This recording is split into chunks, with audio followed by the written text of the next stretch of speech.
That should be better. Hey everybody, how you doing? I'm Babs, the Rising VTuber and an artist. And tonight we're just gonna be doing any old bullshit that I want to do. honestly, I think that's just what's got to happen. What's going on? Hang on, my computer just did something weird. I don't know. I feel like I've been really out of it with streaming recently. It obviously part of the reason is just because of the fact that I haven't been streaming as much. I think that's also kind of shaken up my rhythm. But hopefully this is gonna help us get it back a little bit. It's still gonna be a while before I can like stream more regularly, I think. But you might recognize this as the file where we were drawing random outfits from Jay's Tomodachi live streams. So that's still gonna happen, but I kind of just wanted to focus on myself a little bit because, first of all, I look very smart and very handsome in these little suits.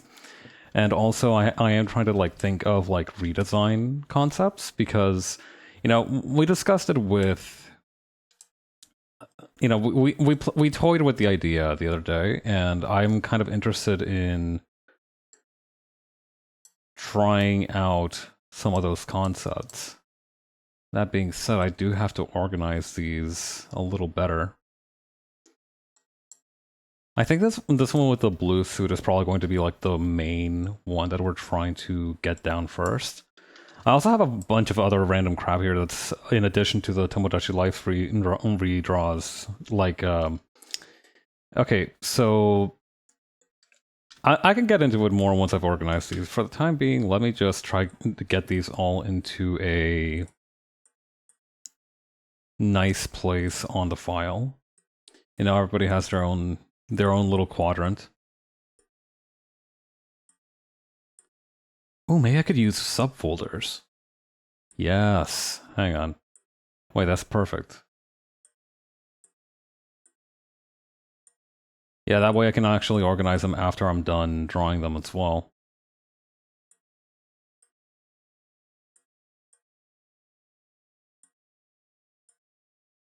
Okay, so this one and this one. No?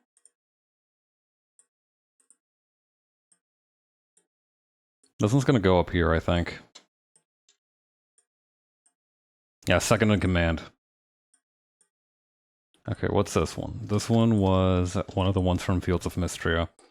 I feel very much like that one picture of Squidward watching SpongeBob and Patrick go outside and run and play. Because I do own Fields of Mystery, and I did play the pre-release version of it. But at the same time, I don't really have the time to like get into a super long farming sim right now. It's not too long, right? I think if you play it for a couple of weekends straight, you could probably get to back in the pre-alpha version. I keep saying pre-alpha. That's not what the version is, right? Because like pre-alpha implies, pre-alpha is like before release. Meanwhile, this beta is like after it's disseminated for public release, and then yeah, I guess it'd be pre-release. I keep accidentally almost calling it pre-alpha, but yeah, no. The pre-release version of Mystria, I sunk a lot of time into it. I got some way into the second year. I didn't get to like the end game just yet. Like I still haven't gotten through most of the end game materials, but I did get pretty far in. Like I know like most of the beats behind the dungeon storyline, for example. But yeah, I do. It's not exactly fear of missing out so much as it is like, oh wow, you guys are having a lot of fun with this thing that I had a lot of fun with. That like, I think the most recent time I played it was actually January, and it just finished releasing the other day, last weekend, probably around that time, right? Like, it's been a week or so. It feels like.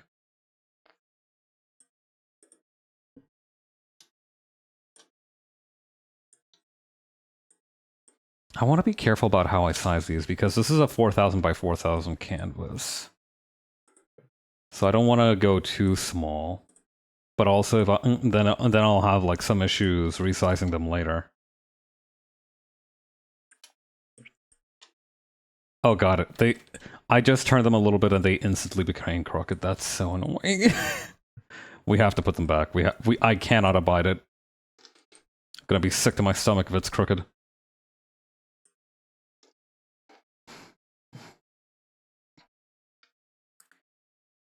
He looks so polite like this. Like, the Tomodachi Life Paths is a different beast for sure from normal Paths, but he is a very winsome little guy. I do think the main thing about switching over from something that doesn't have a hood is that now the full extent of like my weird neck situation is exposed. And I'm not sure how I'm gonna be able to adapt to that. Hopefully well.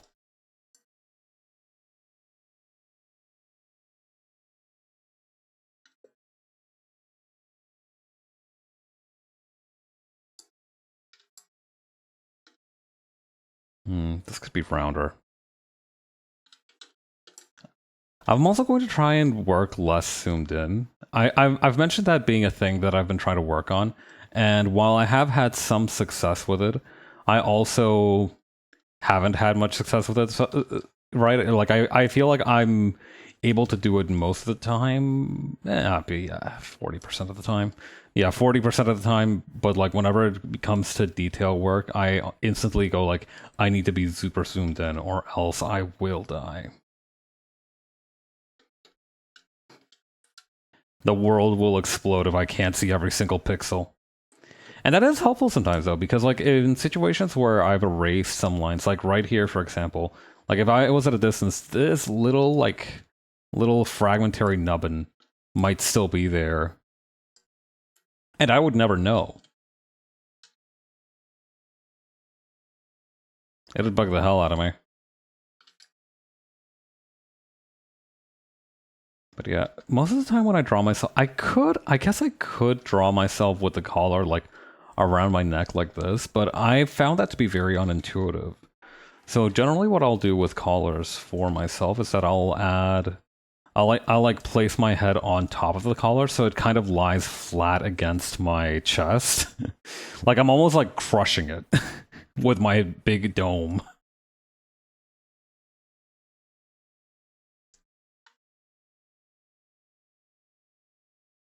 Like this.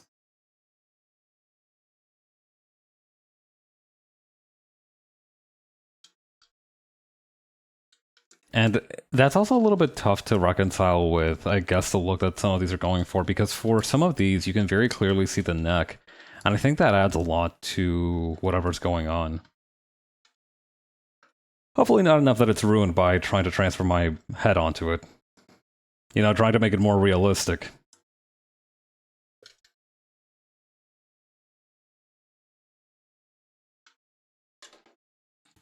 I also feel like I need to curve this a little bit. There we go.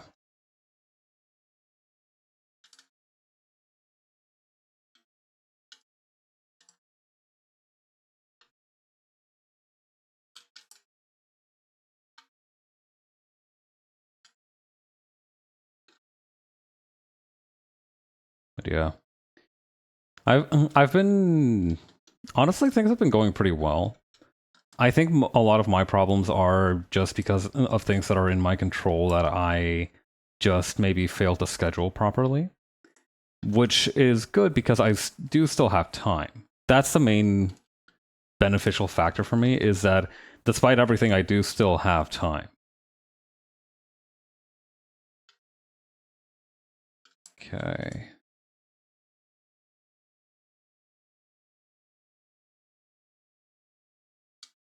And then that's gonna be the vest. Oh, this has a little tie clip. That's so cute, actually.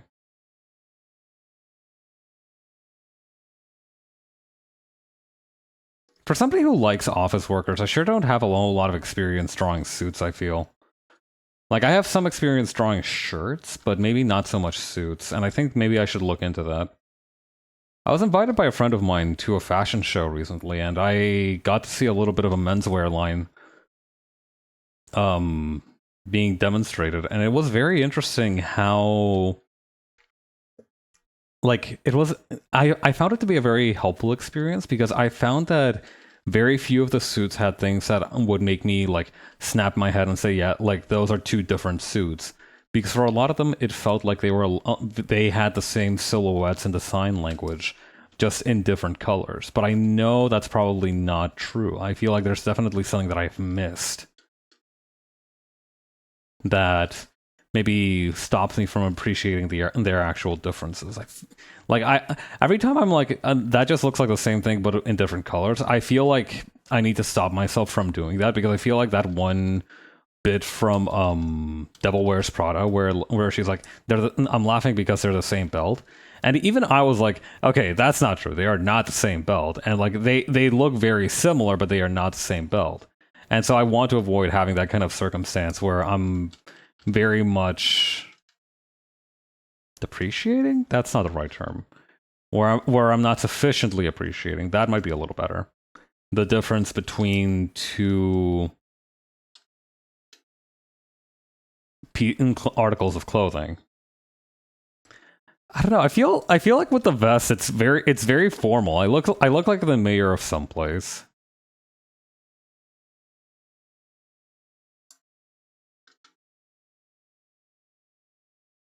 I'd also like to think a little bit about my proportions because I do feel like while I've been going like smaller and smaller on my proportions, right? I like to make myself very squat for stylistic purposes as well as like for purposes of convenience of just like having less to draw overall.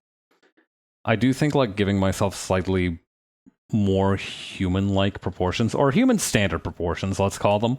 Human standard proportions would be beneficial just for fashion reasons. But I feel like that's a very delicate balance because when you have a grotesque creature like myself, this is not also grotesque not as a put down, but as like in the classical term of like in the manner of a grotesque, as in like grotesque like the creature. When you have like a grotesque design like myself, that's supposed to be like cute through its weirdness. Leaning too much into human proportions can actually cause a little bit of uncanny valley. So I found it helpful to try to more exaggerate the non-human aspect of it and to like limit the human proportions. But maybe I've been doing it. I've been looking at the wrong way.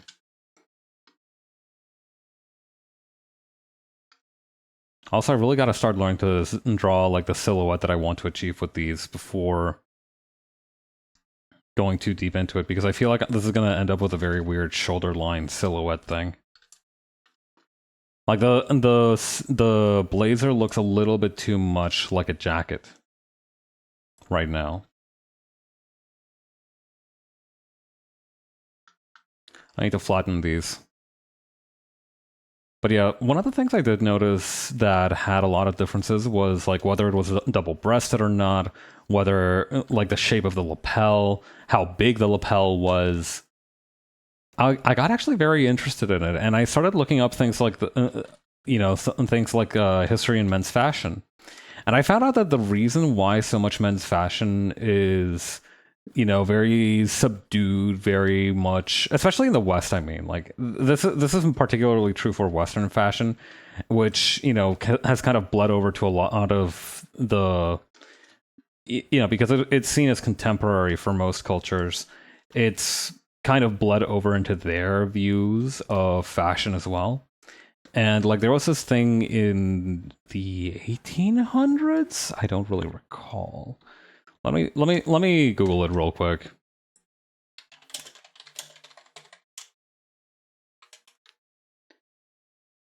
Uh, 18th century, so like the 1700s, right? So there was this thing called the Great Male Renunciation. And this was a whole thing.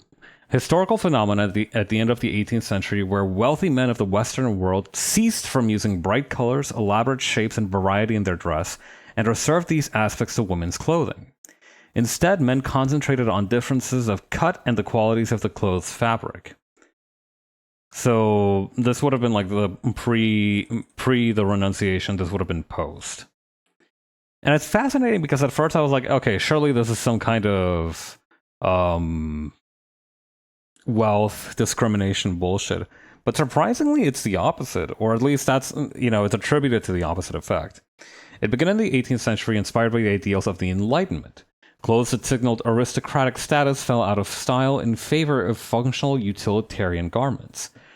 And during the French Revolution, wearing dress associated with the royalist Ancien regime made the wearer a target for the Jacobins. Working class men of the era, many of whom were revolutionaries, came to be known as sans culottes because they could not afford silk breeches and wore less expensive pantaloons instead.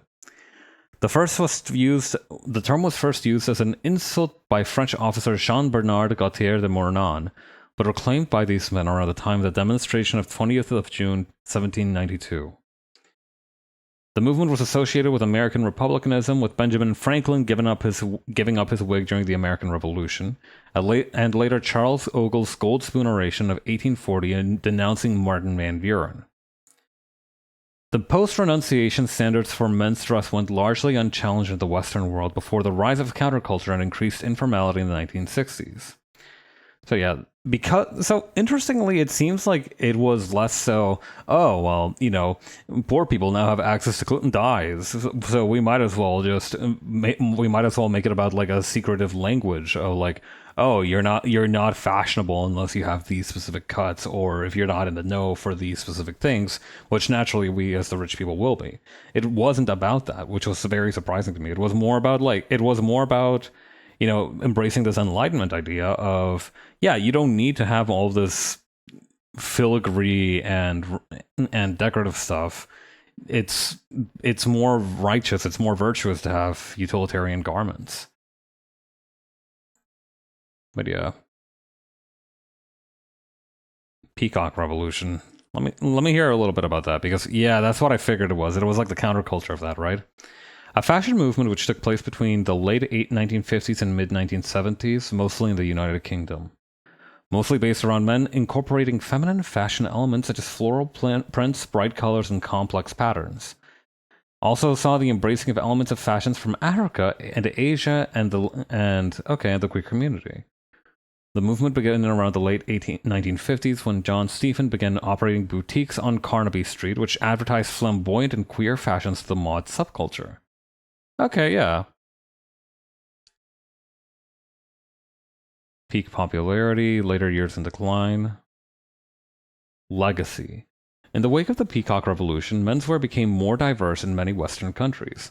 The movement was one of the main factors allowing men to wear clothes other than suits in both business and casual contexts.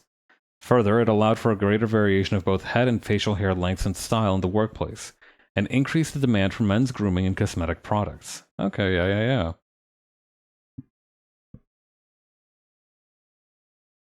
Granny Takes a Trip. A boutique opened in 1966 at 488 Kings Road, Chelsea. Huh.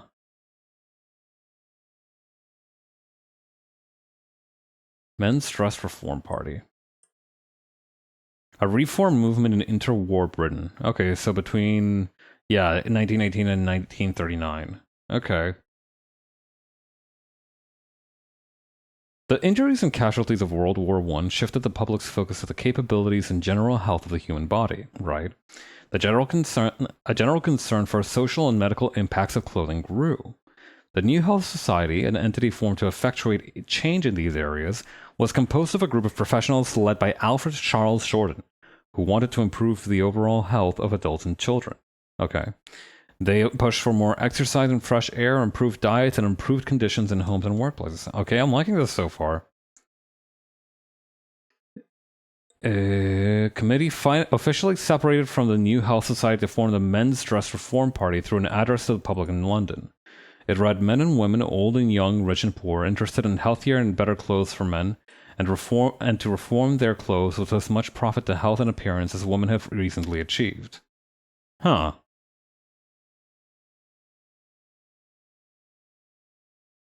Okay. Since the end of the 18th century, men had been ignoring the colorful, elaborate, and varied forms of masculine ornamentation.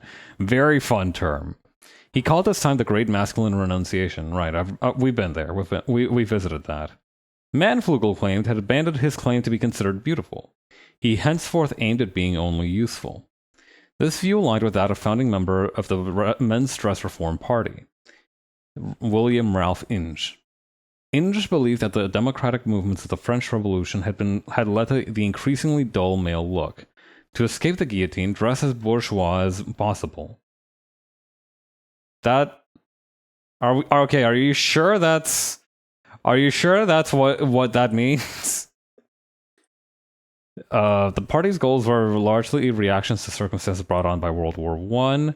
They saw the everyday man as oppressed by capitalist labor and saw his clothes as depressing and lacking in creativity. Interesting. Oh, hey Ryan. So I was talking about like the. So I'm trying to redraw some fits from Jay's Tomodachi live streams. And I was like, oh yeah, the reason that suits became like the norm for men's formal dress is due to the Great Male Renunciation, which was this thing where, due to Enlightenment values, there was like this consensus among male culture that, yeah, we don't need to have like these super dressed up garments with flamboyant colors. We are just going to stick to these dull, darker colors. This was later kind of offset by the Peacock Revolution in the 1950s and mid-70s, which is when, you know, this kind of dress became more popular. It became more colorful again. It started borrowing more floral prints. It became more fun. And that had various beneficial impacts.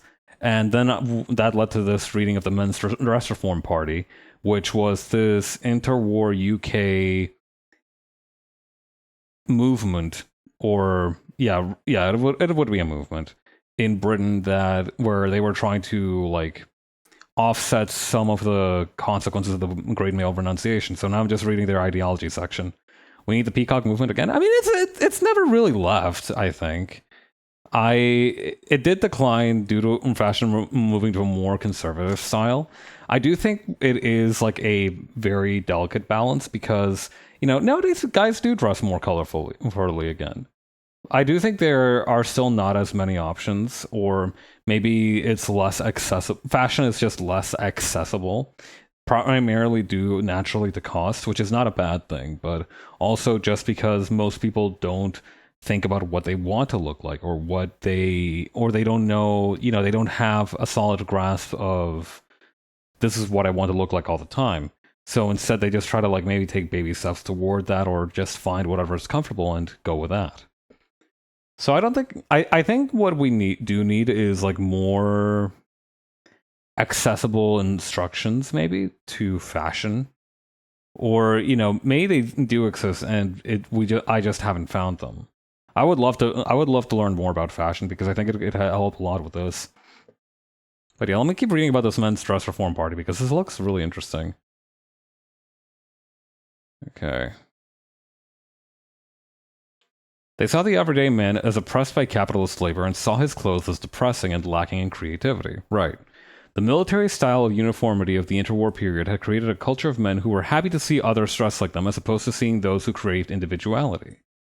World War I also brought increased unemployment, which caused state intervention, which the Men's Dress Reform Party saw as the oppression of professionals.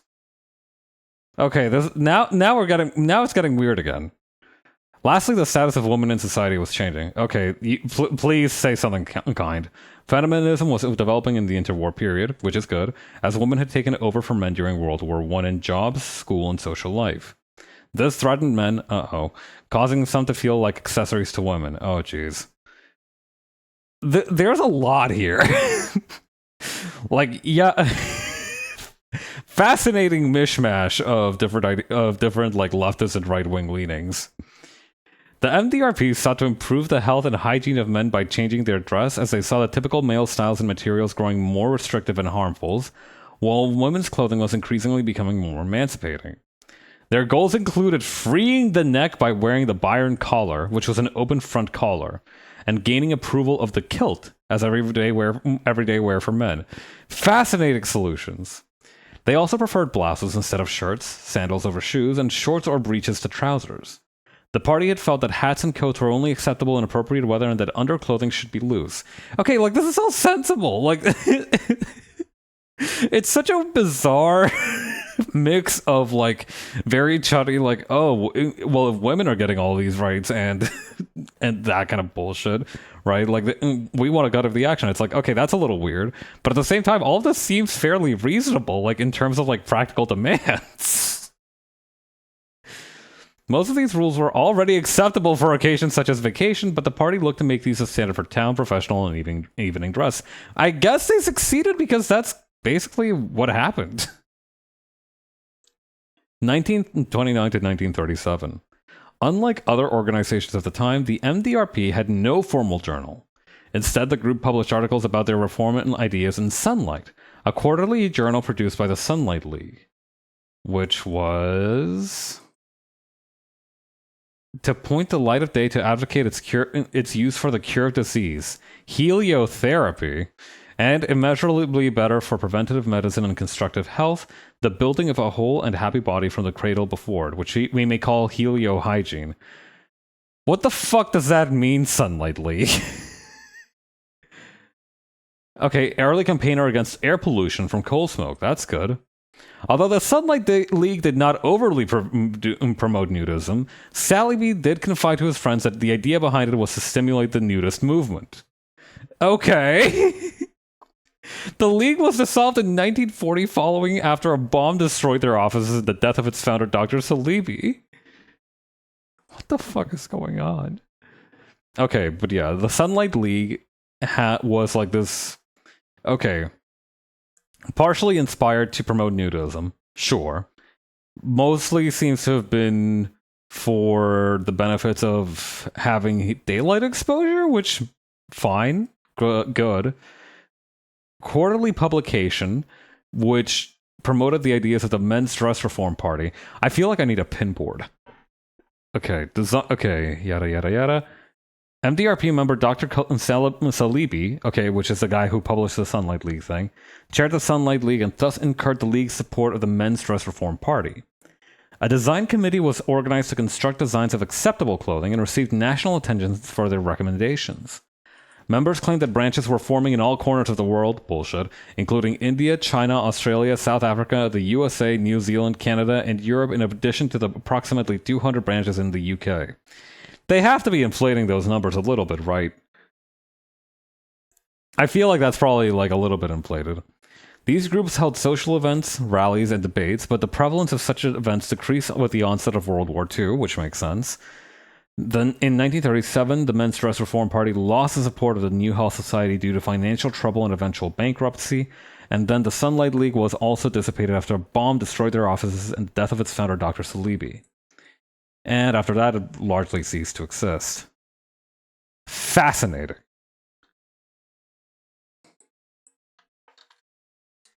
Okay, that being said, I feel like...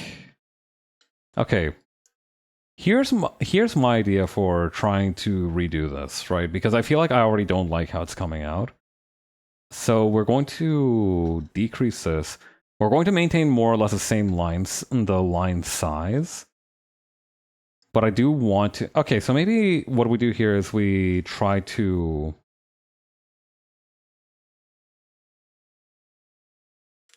We try to finish this as like almost like a sketch level finish. And then we do a more proper one in the second round. What's really interesting is that for this one, you can kind of see that it has like a very soft shoulder hang, right? Like, usually for suits, you expect it to be more, like, squarish on the shoulders, like this. Not necessarily shoulder padded, but, you know, definitely more shoulder definition. Okay.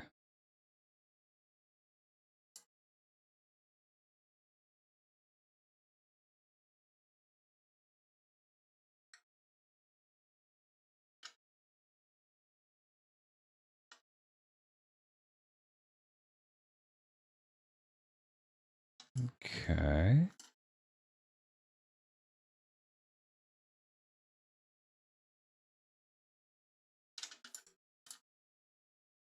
Also, I do wonder what Salibi's last name came from, because I feel like that sounds like a very British old name, but it also sounds like it had some other origin. Like I would expect there to be a guy a guy named Dr. Salibi in like Tintin, but I don't know. Okay, now I gotta look this up.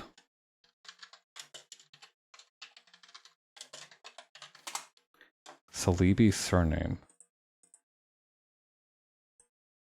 Notable people with name include Caleb Salibi, right? We heard about that guy. Aliyah Salibi. Okay. Any more information on it? My heritage, ancestry. Uh.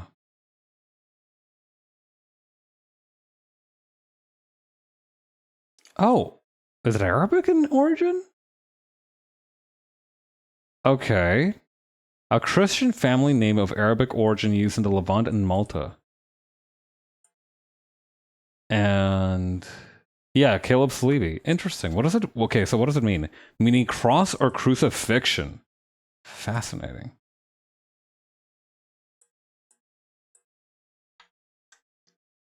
Okay, now we're actually working on something.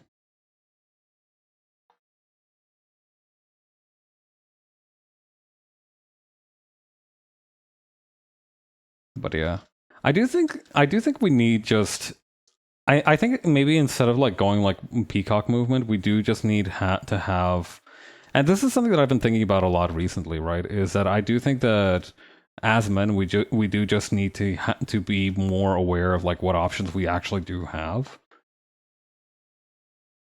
Because I do feel like a lot of what I've seen about like the great male renunciation that I was talking about earlier, that's still very much the case for a lot of this. Like it does feel like a lot of men's clothing is typically very drab or is intended to be neutral, and it's mostly differentiated by like the cut and the actual silhouette it creates. But even then, those tend to be somewhat limited.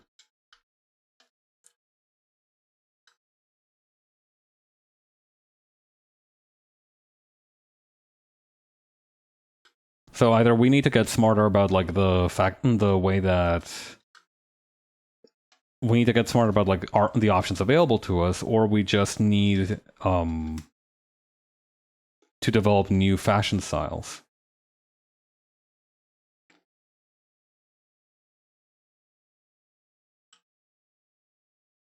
Hmm.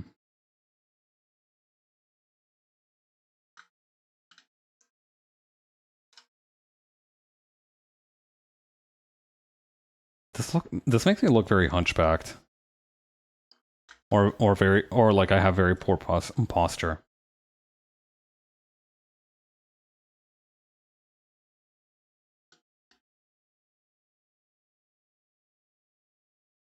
I like how the little that I did draw of the suit has just been completely destroyed, just in favor of like remembering my own body shape.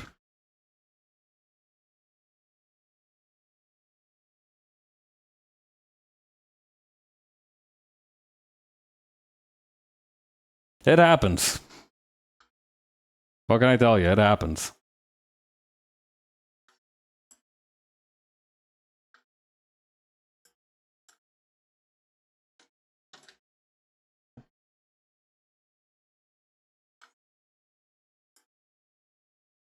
The posture problem is because of the rounded shoulders. Yeah, that's what I'm thinking as well.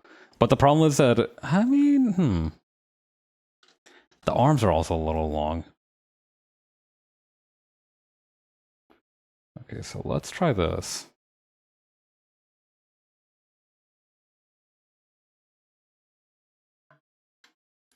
Yeah, you're definitely right though that it is the rounded shoulders that's causing this because I mean, I don't know. Does it look? Yeah, it does look like less posturally bad. Hmm. Okay, so let's try this. Maybe instead of the arms first, we go from bottom up sort of building, right?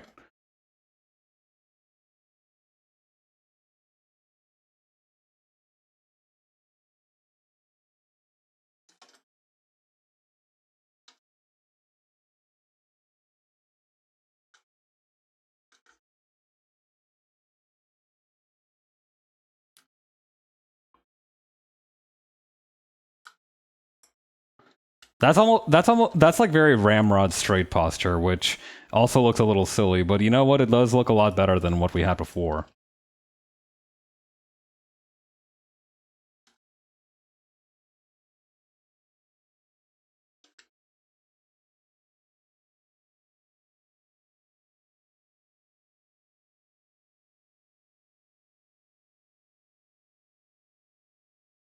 Okay, yeah, it's just gonna go like this.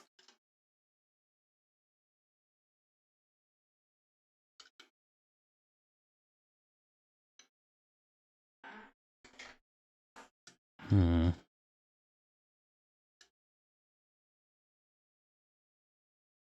On the other hand, maybe we don't need the posture to be perfect or anything. Maybe we're going about this the wrong way. Because would also be very boring if we were just like one-to-one copying some of these. Like this one's a cute pose, for instance, but like this one doesn't really say much. So maybe here's what let's try and do.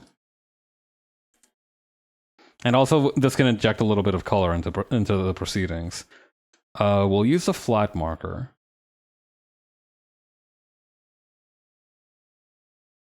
So let's just try to make a random shape, right?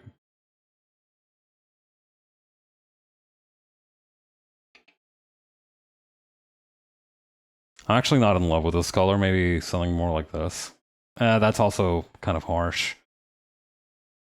Maybe something light like that. But yeah, so let's... Okay, do I have any correction or stabilization on this? No? Good. Okay, so... Fuck it. Random shape, right? And what I propose is that we try to fulfill the shape here with an actual pose. And this is going to be much harder than just drawing like a normal pose, but I think it will also produce a more interesting effect.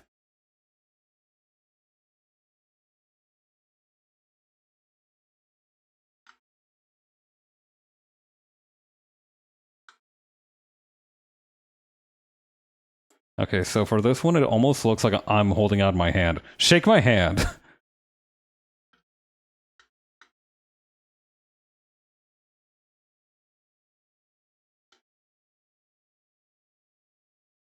Those shoes are really nice, by the way.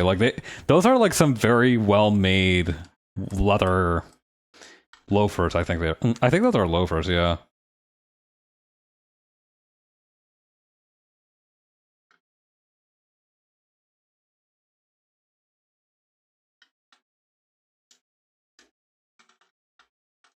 Okay. Okay, now we're getting somewhere. This feels much more exciting to me.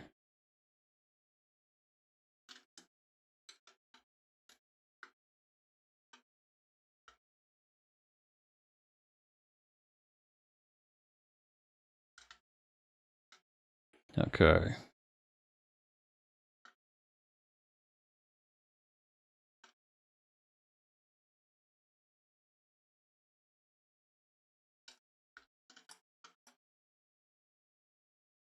Okay, maybe we don't fill the color in for these just yet, but...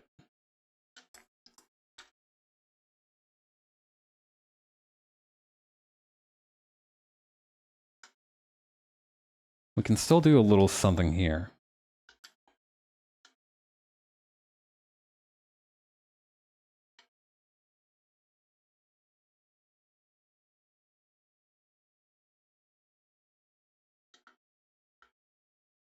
Okay.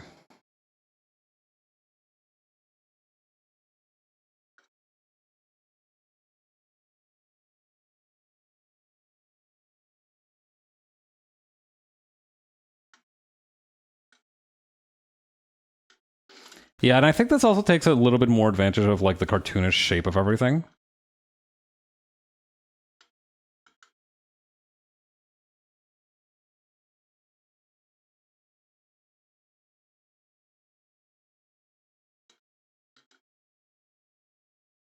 Yeah, this feels good as a solution. Maybe it is a temporary one, but you know,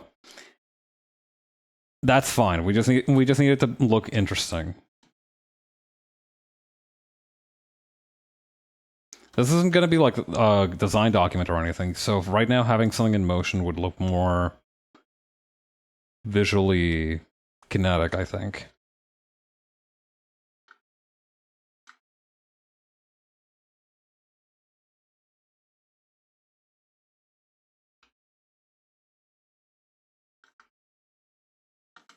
Okay.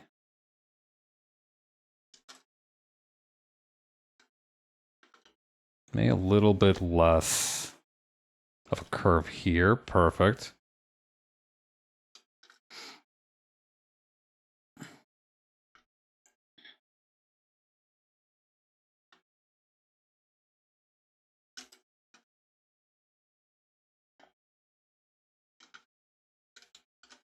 Okay.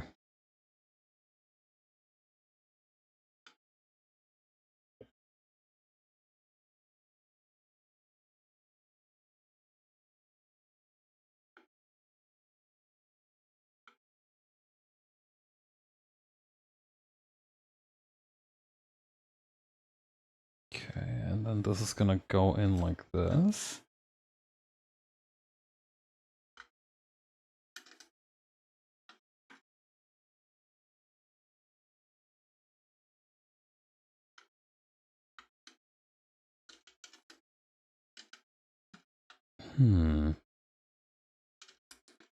Yeah, I shouldn't forget some of the details on the pants and everything.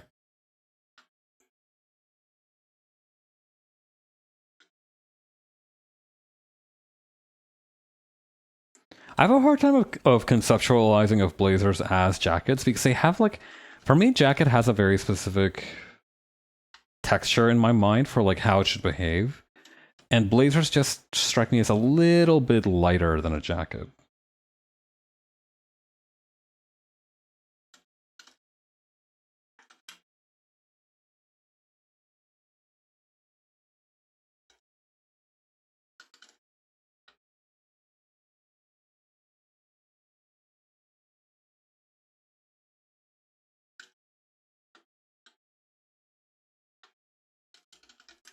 Okay.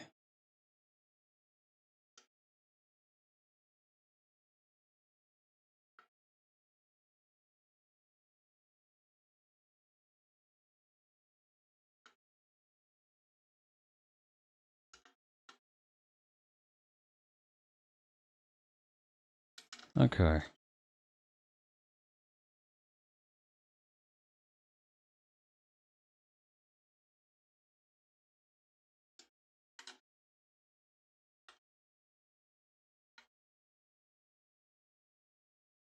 And then here we can add the lapel real quick. I guess it also helps that I'm using slightly thicker lines for this. I feel like I need to get more comfortable using very thin lines. That's probably not something that's not something I want to take care of just today.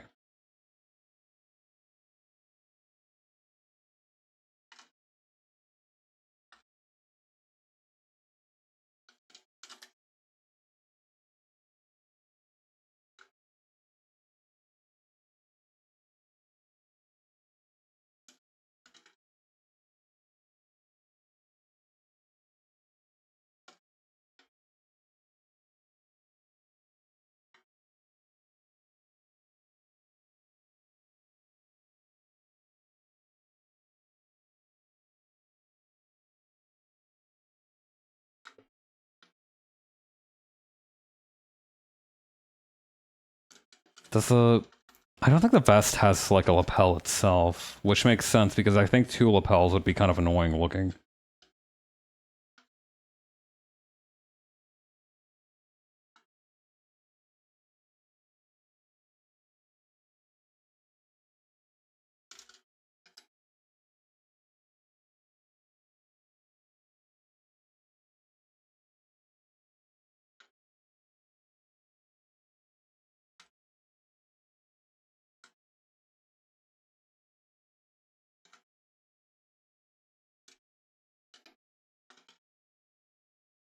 Okay, yeah. This looks fun. This is a good fun pose.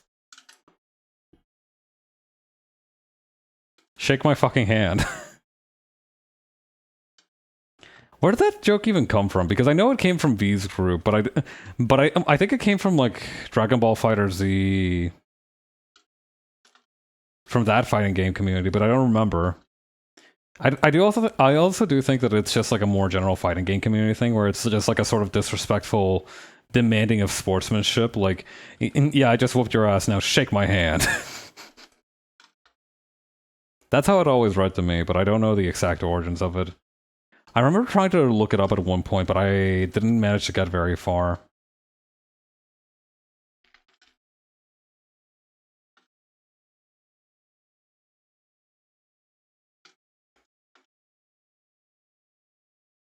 Okay. Let's try this. So we're going to use a darker color for the inside of the jacket here, naturally. And then... Oh yeah, I also missed a little tie clip, which is very cute as a detail.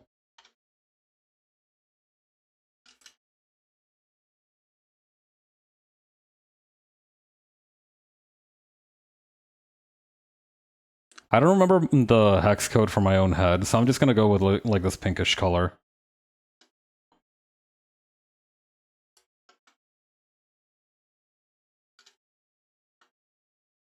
Maybe slightly less pinkish than that.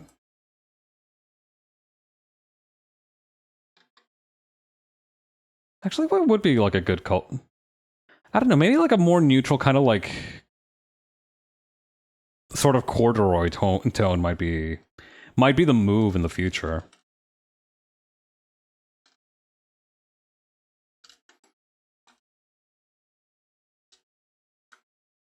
I think as long as I do it responsibly, the tone of my head changing color shouldn't be too problematic.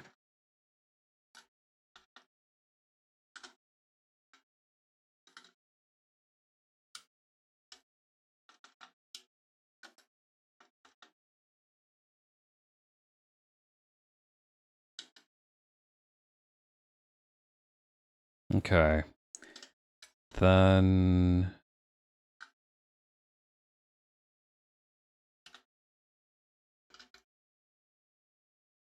we can use the same color for the shoes.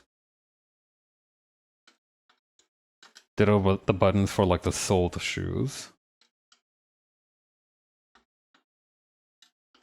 I guess now we would try to like add a plaid pattern to this, right? Somehow.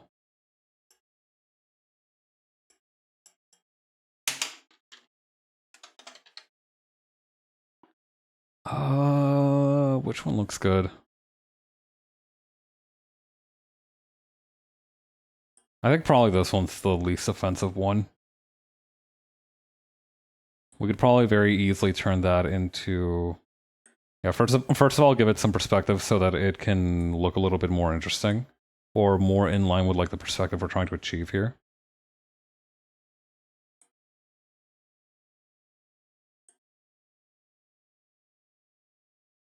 Oh, wait, that's... oh, that looks really fun. That looks really sick, but unfortunately I don't think that's going to be the right move. Yeah, it's probably going to look more like this. That's more like it. Okay, that's one outfit done, and honestly, I'm really liking how the post turned out. I do think it's more fun than just trying to worry too much about proportions. I do think maybe just trying to... oh god, we can do the inside of the jacket too. That's really bad. I don't like that.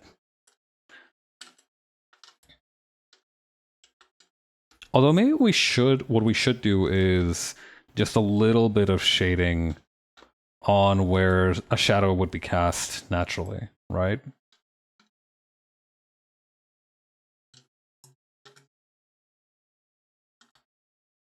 Like right here.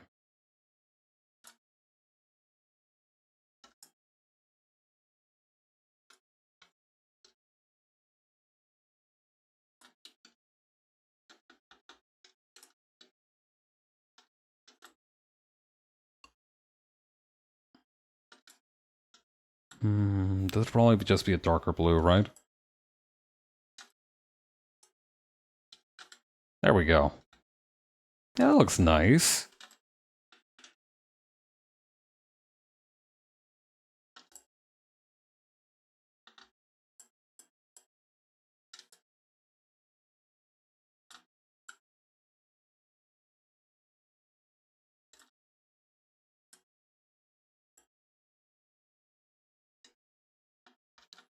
Okay.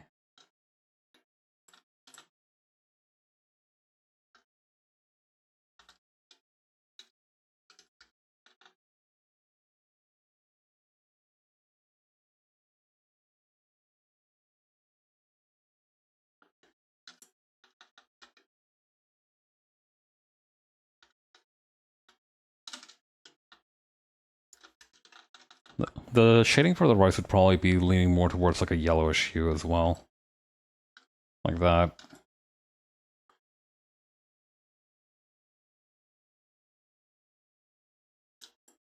Okay, that's good for that pose. Let's do a really quick recreation of this one here because I really like it.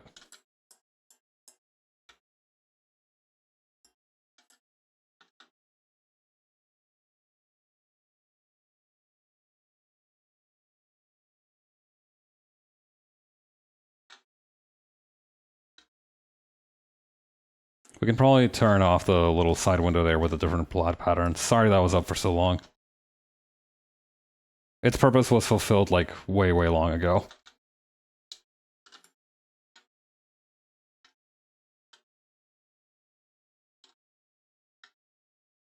Oddly enough, you know, now that I think about it, it is kind of interesting because, like, so if you see somebody who wears a suit just as casual fashion, that'd be weird, right?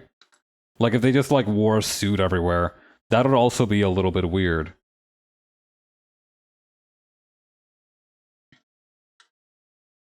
But that was actually fairly normal back in the day because suits were just considered everyday clothes.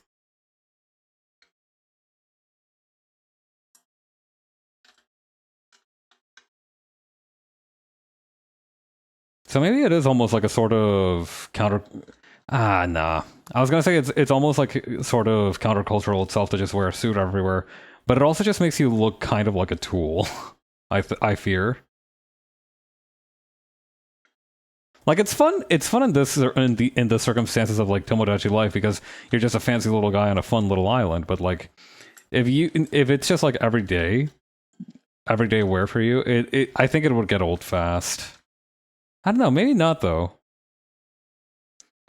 I don't know. The annoying thing about suits is that because they are very much steeped in like this signifier of like capitalism, right? Like I feel like there's no more appropriate way to say it. It's very much like a signifier of capitalism. It feels very difficult to like sell the idea that it can be like a fun self-expression thing because, you know, for so many people it is like the opposite of that. Even though very few people actually wear suits unless it's like a special occasion. Like even in like business in like office spaces, I know very few people who actually show up in like full shirt and blazer most of the time. It's almost seen as sort of try hard if you show up like that, right? Because you're, you know, you'd only really need to wear a shirt and slacks at most. Like even jeans are okay if you're like if they're like dark blue or like normal blue jeans, right? At least that's how it is for where I work.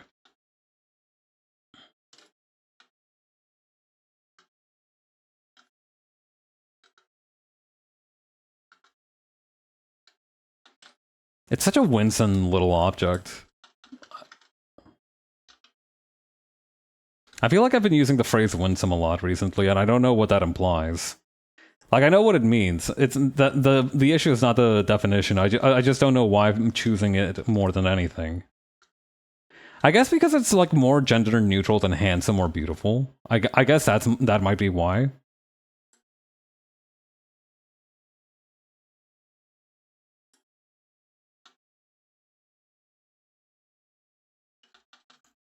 Yeah, winsome feels like it's probably more like male, right? I don't know. I'd have to look up the exact dictionary definition of it. Let's do that real quick. Let me go grab some water and then we can look up the definition of winsome.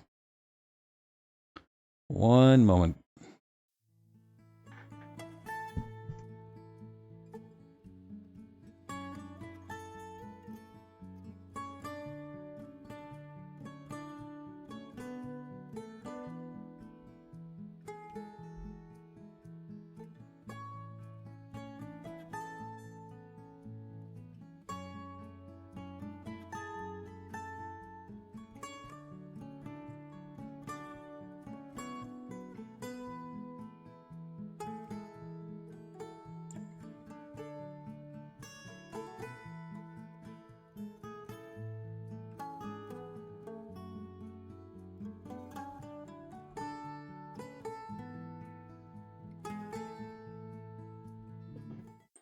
Okay, we're back.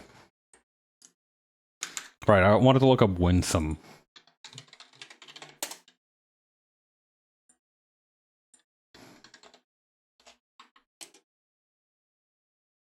Okay, let's see.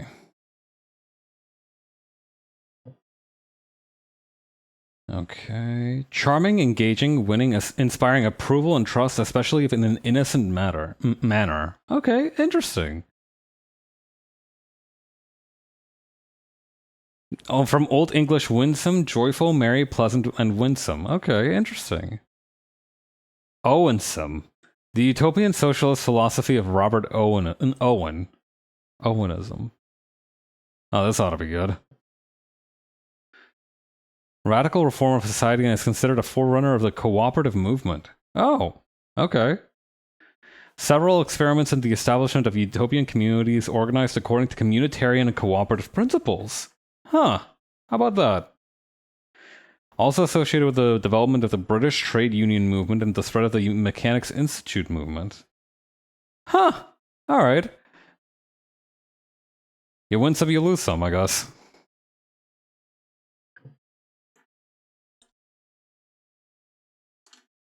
Okay.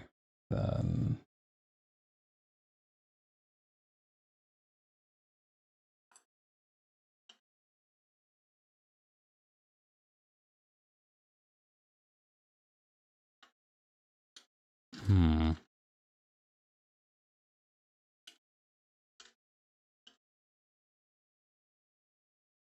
Yeah, something about this isn't right.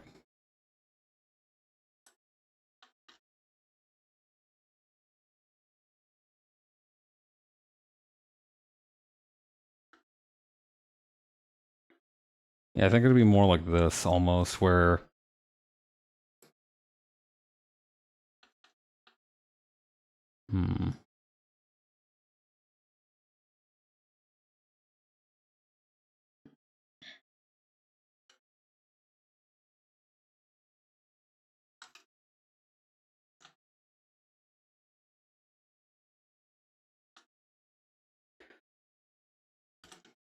Yeah, it looks weird when I tuck in my knees like this. I'm gonna need to figure that out in more detail at some point.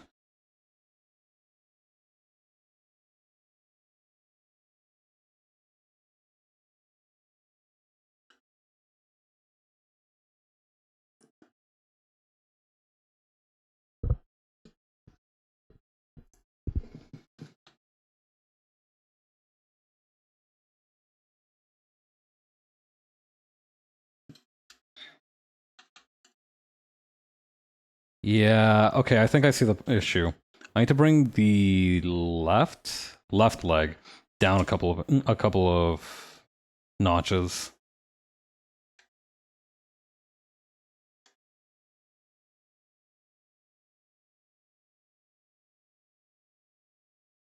Like so.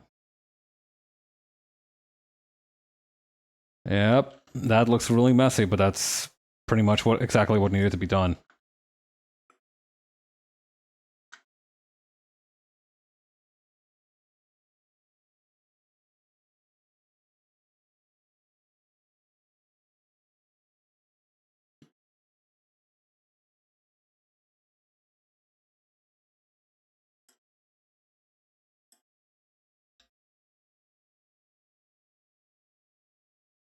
Okay, and then we'll just add another one down here. Like so. Now that's too much as the problem. Yeah, this would be about right.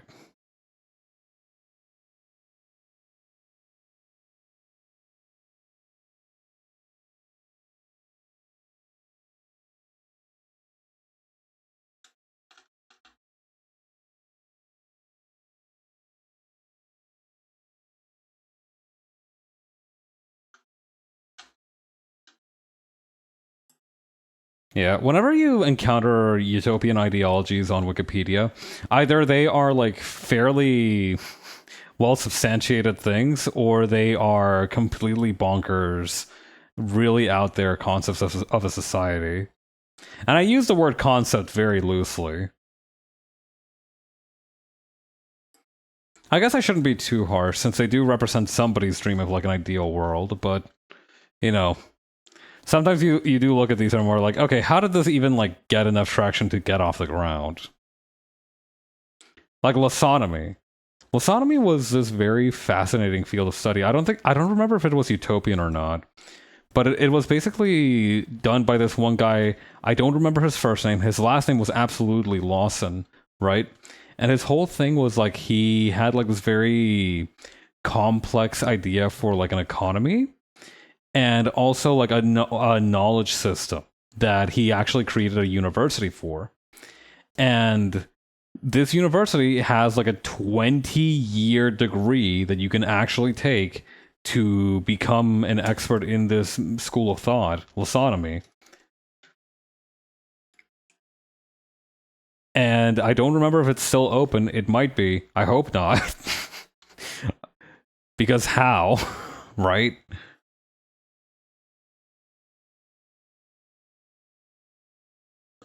I don't know. Is it still open? Hang on. Losonomy. Wikipedia. University of Losonomy. Here we go. I think this is the one. Founded by Alfred Lawson in operation from 1943 to 1952 and located in Des Moines, in Iowa. A second iteration calling itself the University of Losonomy was established on the site of the University of Losonomy farm near Racine, Wisconsin by a follower of Lawson and continued to exist until Hayden's death in 2017. Yep. Lawson purchased the campus of the University of Des Moines in Iowa in 1943, acquiring 14 acres of urban property and 6 large buildings for a price of $80,000 in 1943. Capable of housing 240 and 150 students, respectively, approximately 70 students moved in after Lawson took over, growing vegetables and eating them raw, planting flowers in the football field, and studying the collected works of Alfred Lawson. In 1948, the tax assessor of Des Moines, Bert Zuver, inspected the site and concluded that the MUL was a university in name only, and was better described as a colony for a community within the community for the purpose of eulogizing Alfred Lawson. In 1952, the IRS revoked the nonprofit status given to the university by the state and demanded it pay back taxes. In response, Lawson closed the school. We have a picture of this guy. What does he look like? Oh God, okay, how do I even begin to describe your bangs situation, brother? Very much up there on the Norwood scale, but but has this protrusion in the shape of a mustache. God. Lawson is frequently cited as an inventor of the airliner and received several of the first airmail contracts, which he ultimately did not fulfill because he was kind of like that. He founded the Lawson Aircraft Company in Green Bay, Wisconsin to build military training craft and later the Lawson Airplane Company in South Milwaukee, Wisconsin to build airliners. The crash of his ambitious Lawson L-4 Midnight liner during its trial flight takeoff on May 8, 1921 ended his best chance for commercial aviation success. Apparently, he was part of the baseball thing, but okay. In the 1920s, Lawson promoted health practices including vegetarianism and claimed to have found the secret of living to 200. He developed his own highly unusual theories of physics, according to which such concepts as penetrability, suction and pressure, zigzag and swirl were discoveries on par with Einstein's theory of relativity. He published numerous books on these concepts, all set in distinctive typography. So you can kind of get the idea of like what this guy was about, right? Like I don't need to really like go into detail like what his deal was. He was like that. He later propounded a philosophy, Losonomy, and the Lawsonian religion. He developed during the Great Depression the populist economic theory of direct credits, according to which banks are the cause of all economic woes, the oppressors of both capital and labor. Lawson believed that the government should replace banks as a provider of loans to business and workers. He predicted the worldwide adoption of Lawsonian principles once everybody understands the subject. It's so evil to laugh at this. His rallies and lectures attracted thousands of listeners in the early 1930s, mainly in the upper Midwest. But by the late 1930s, the crowds had dwindled. Because, again, no, that's not how any of this works, man. His claims about his greatness became increasingly hyperbolic, like they weren't already. The Losotomy trilogy, which Lawson considered his intellectual masterpiece, is replete with such self-referential statements as, about every 2,000 years, a new teacher with advanced intellectual equipment appears upon Earth to lead the people a step or two near the one God of everybody. So, a little bit... He was a humble kind of guy. God, okay. Yeah, closed and finally sold in 1954, the year of Lawson's death. His financial arrangements remain mysterious to this day, and in later years he seems to have owned little property, moving from city to city as a guest of his far-flung acolytes. God, okay.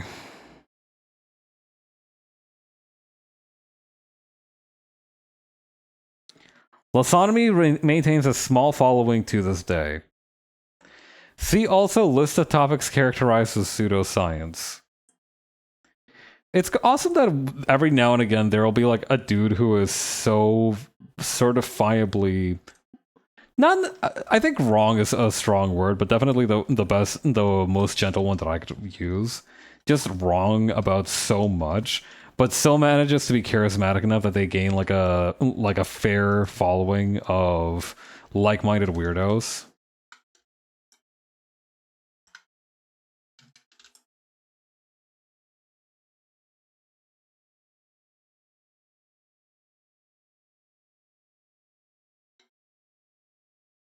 What if I just extended the leg here, right? Just a little bit, like that. I think that'll solve the issue that I was having with the other leg back there.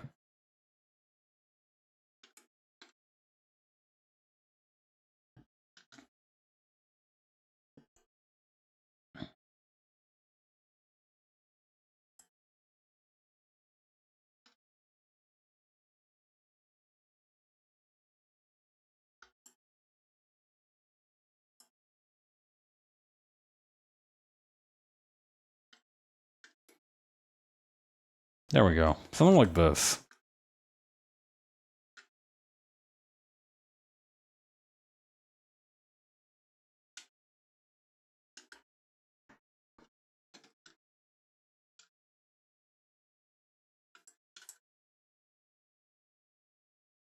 What should we put here that could take the place of the sheep? Because I feel like we do need something.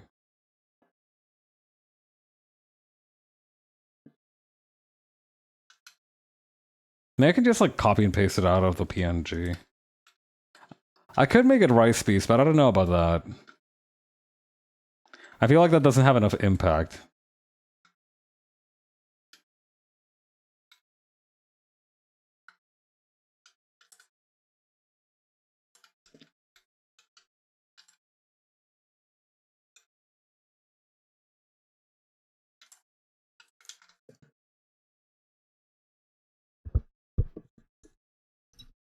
Hmm.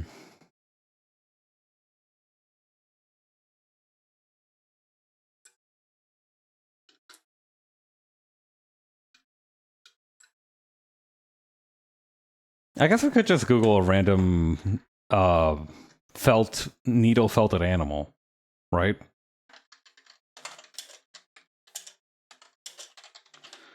Apparently, the guy did make it to the Wisconsin Aviation Hall of Fame, which is quite the achievement, I imagine. I'm a little worried that some of these might be like AI. What about free to modify, share, and use commercially? What the fuck is that? What is that? The Galago, also known as bush babies, are nocturnal primates native to continental sub-Saharan Africa. Okay. Why is it here? Why do we have like a microbe thing?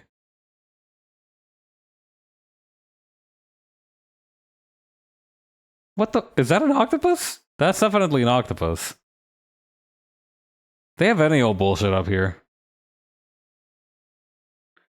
Filtering for free to share, modify, share, and use commercially. Okay, how about public domain? Okay, even less. Interesting. How about free to share and use commercially? Okay, this one has a few more hits. What the fuck? You know what? I think I'm just gonna use the same PNG as the screenshot. I think that's going to end in like the fewest tears possible.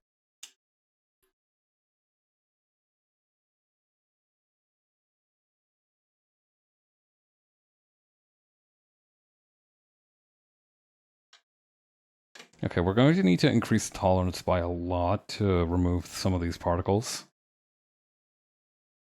There we go.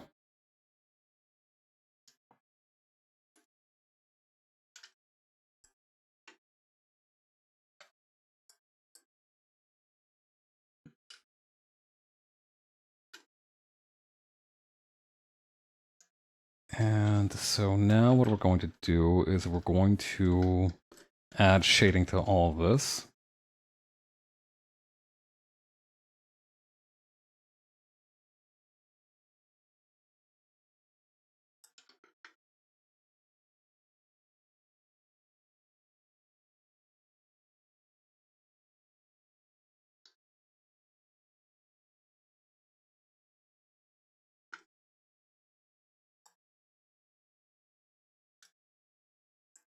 Okay.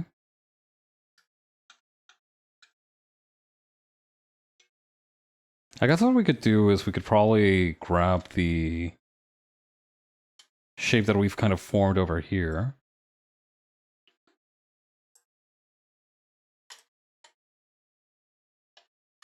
And then just kind of like this, right?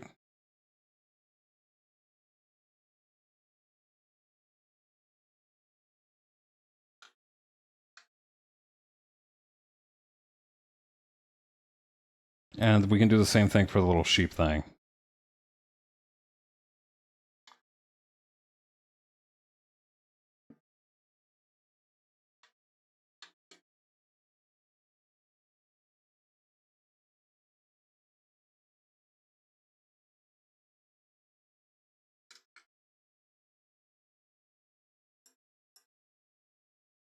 Okay, we're going to move everyone kind of over here. Whoop. Or maybe not.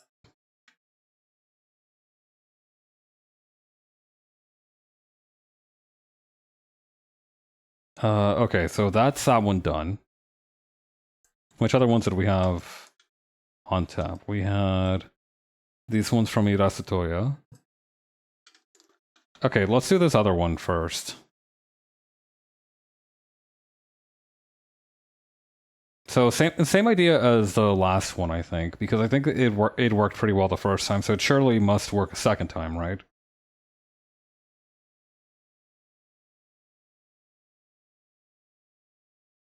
Okay, not sure how I'm going to fulfill this one in particular, but I could give it I can give it the old college try.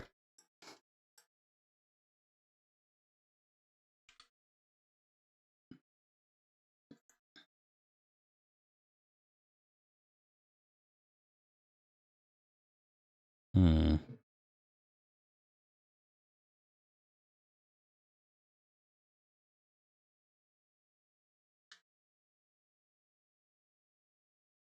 Maybe if I flipped it, that would create a more.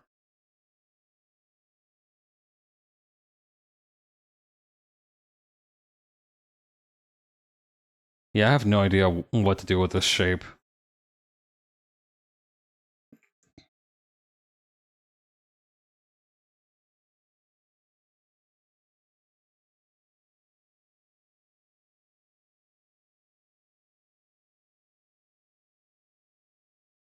I mean, the one that we had before was sort of like this. So maybe almost a more receding kind of shape.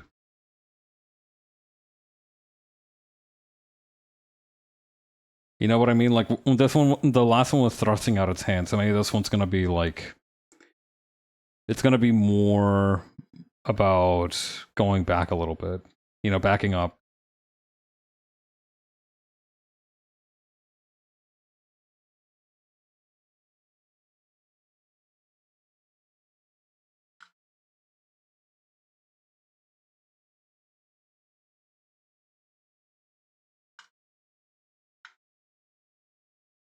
Okay.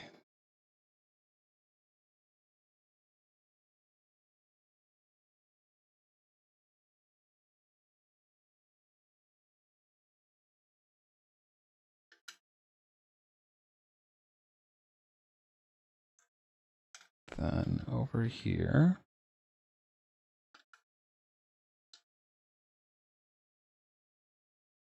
Okay, we can do sort of like a hat gesture thing. Definitely not tipping the hat, but sort of in that sort of same. You know, like when you have a hat and you'll just like hold it on your head. Maybe if it's like a windy day or something, or just to pose up. Sort of that feel.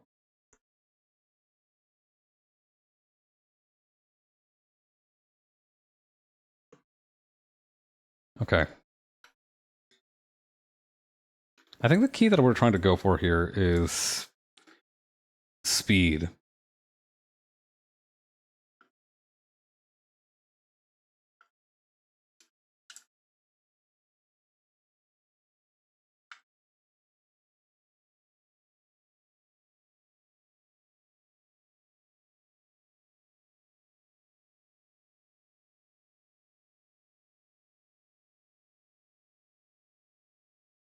Okay, yeah. That works for the hand. Most of the palm will be hidden under the um sleeve here, but we'll have that much of the hand peeking out. I think that seems appropriate. Uh we do need a little bit of the sleeve available, or do we? Honestly, we might be we might be able to get away with this.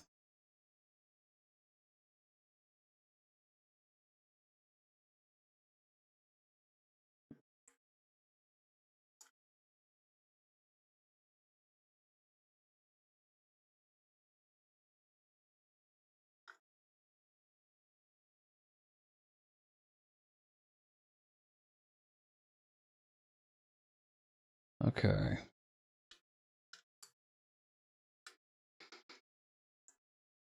Maybe actually lifting it up a little bit too, even. Something like that. Or maybe making it bigger.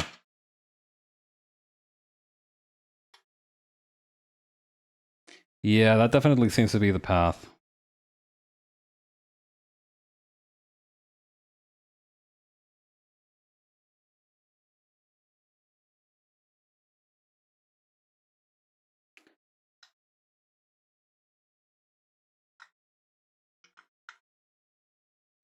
Then...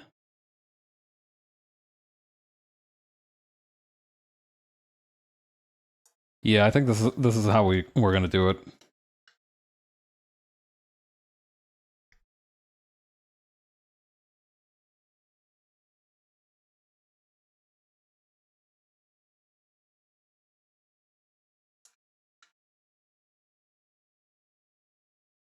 Okay, and then we're just gonna have a little gap there for the way, or like where the little blazer is one of these unbuttoned? Huh. I don't know about that.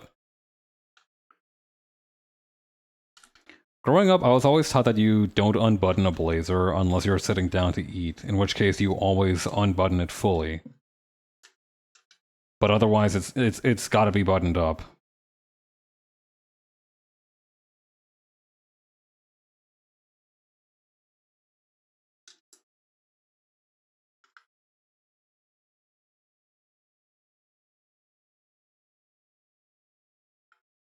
Okay.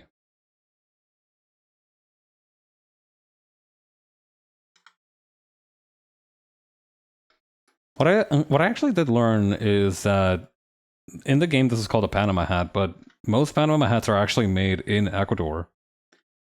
That this is not me bullshitting or doing like national pride or anything. This is like just an actual thing. I think they're called like toquilla hats or something, or hippie hapa hats. I think because they were sold in the Panama Canal, that's why they ended up being known as Panama hats, even though most of them aren't produced there. Very funny set of circumstances, all things considered.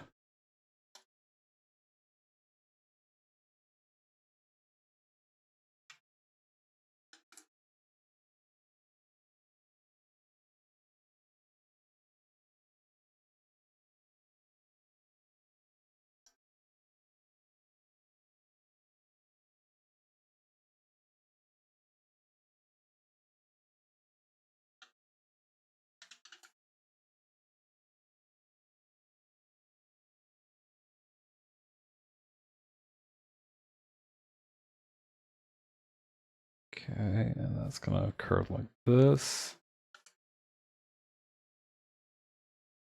Might actually move some of this up a little bit.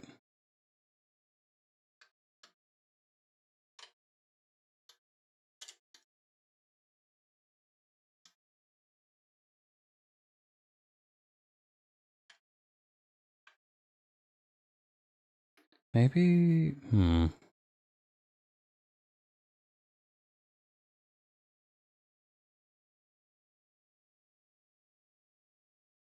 nah.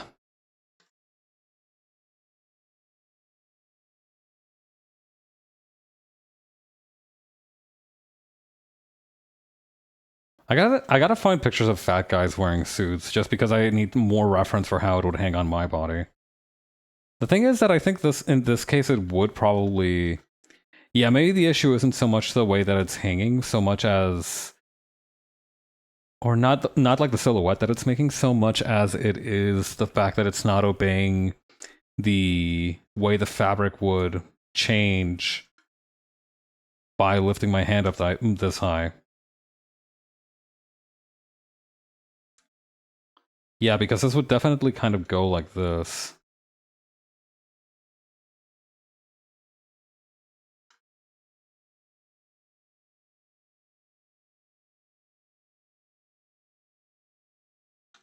What kind of collar lapel style does this have? Just this very typical. Okay, it's gonna taper in like this, and then like that. And the rest of this is just gonna be kind of inside that neck hole, that little silhouette created by the lapel. This one doesn't have a vest to worry about, so I don't really need to worry about that. I find it very difficult to make vests look good. Or especially like dress vests. Like, unless you're wearing a shirt already. I don't know, there's people who can pull that off, but I don't think. I think it kind of depends on the body type, whether or not it looks okay. I mean, I don't know actually. I think it's all about like what's underneath the vest, right? Because if it's like a t-shirt, it looks kind of whack. But if it's like you're wearing a vest and nothing underneath, that kind of like flips back around to looking interesting. So I don't think it's as much about body type.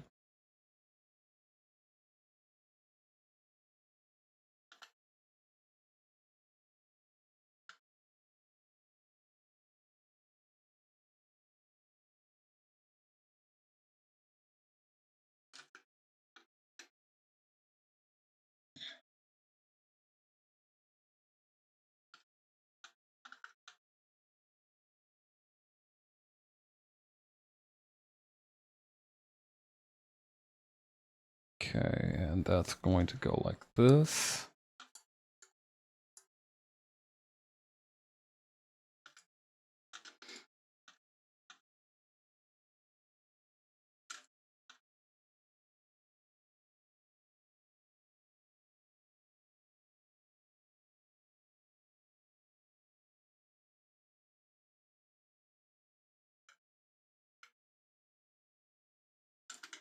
Okay, that's just gonna go over the shoes like so.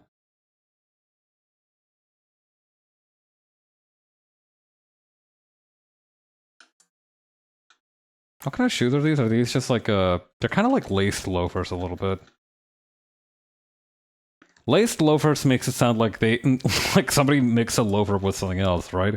I laced it. I laced these loafers with Oxfords.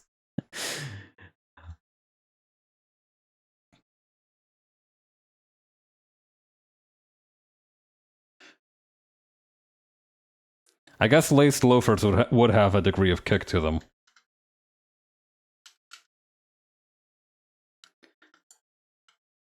The other part that's felt weird about this is that it also feels weird just not drawing myself with sandals, without my iconic chanclas.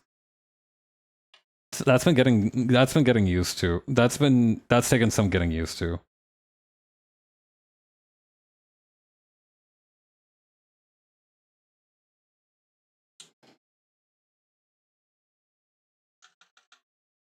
Although that might actually help a lot with the proportions that that I've been trying to address, because if I don't, I feel like I make my own feet very large because that's just how they feel to me, as you know, breaking the kfabe and everything. It feels like I feel like I have very large feet, so I typically draw myself with large feet. And because I wear sandals like 99% of the time in the art that I draw of myself, I feel like it just feels weird if I don't have large feet. But like, if we're looking at it more proportionally, this looks fine. This looks actually very good.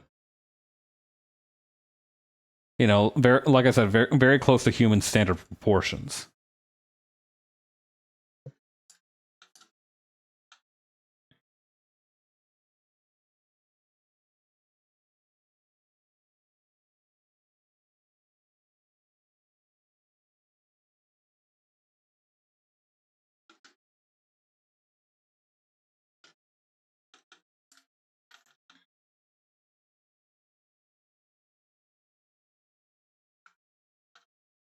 Actually, I could just add a little bit of a divot here for where the Hippie Hapa would have.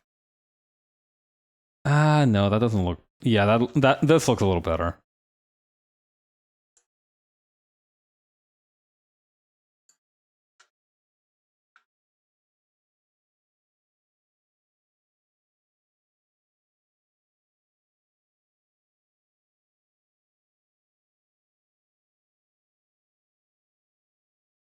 Yeah, recently some people started talking. My Twitter account is still suspended and as it has been since May, which is just really funny to me as somebody who still has like access to like the For You algorithm, but doesn't have access to anybody that I'm actually following. So every now and again, I'll get some gorgeous art that somebody that I follow liked, or I'll get some random bullshit that I think is really stupid to look at. And the latter happened to me today, and it was talking about I don't remember what it was talking about. It was talking about like VTubers and like the whole Kfabe thing, right? And while I understand that, like, you know, we have had this argument 15,948 times, right? Like this is nobody is treading new ground on this. Ultimately, what ends up happening is that everybody just does whatever the hell they want, and there's no reasonable or justifiable method of stopping that. Which is the way that it should be, because ultimately VTubing is also creation. It is also a medium within a medium. And because of that, there's no real wrong way to approach it as a performance art. There are things that break away from like traditions and perceived usages of it, but there's no ultimately wrong way to do it.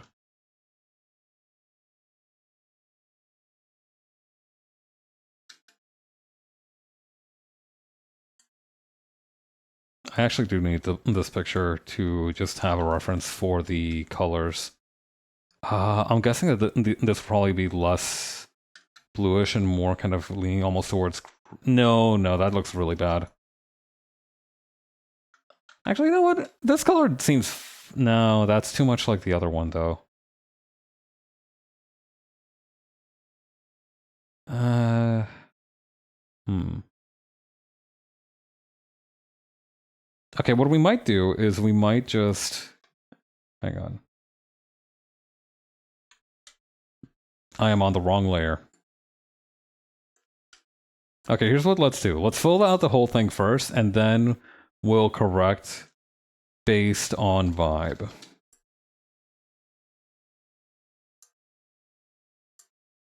There we go. Why's this one not working? Oh, it's got this little hole in it.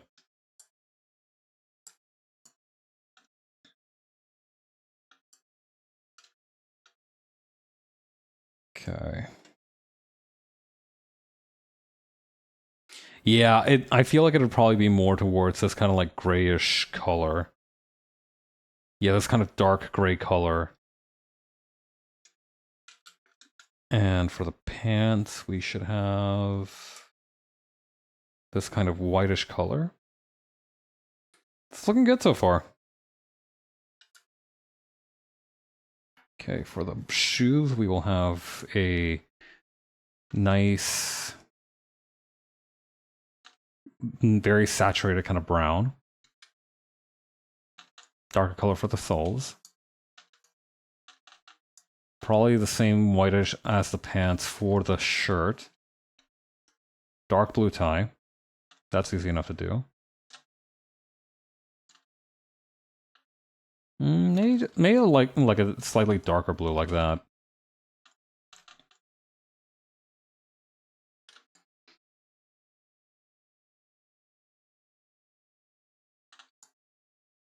Hmm. No, that looks too much like an actual skin tone.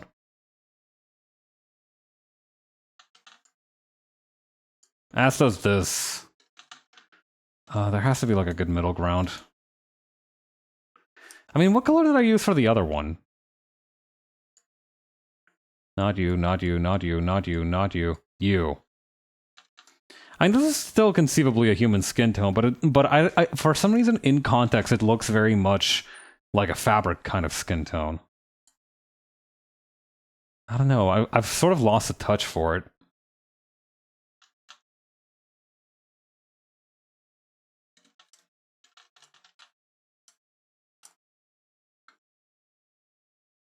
I think we can just do a similar thing where we sort of hover on the color wheel to try out the different possibilities. Maybe a blue. Honestly, a blue might be kind of the way to go here. This one's also good.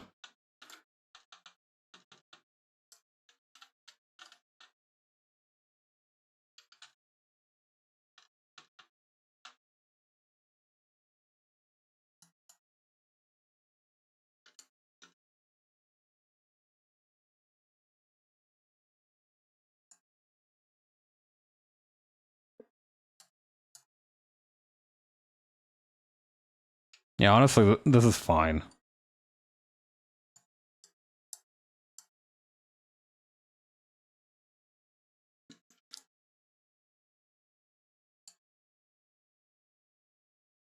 I do kind of want to go back to this one just to reposition some things.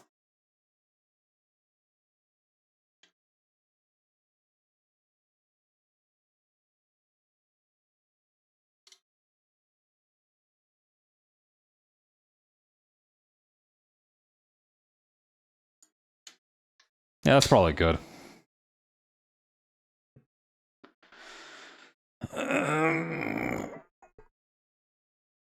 Okay, I think we draw one more of me, and then I think we draw one of Jay, probably, and then we'll call it a night. How's that sound?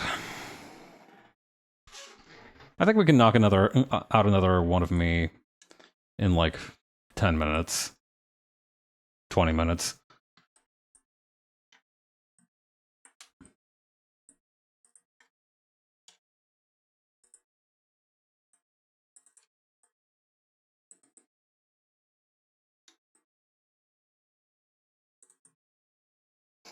I didn't even notice that Jay and Event Horizon are also in this picture with Event Horizon just looking absolutely freaked. What's going on back there?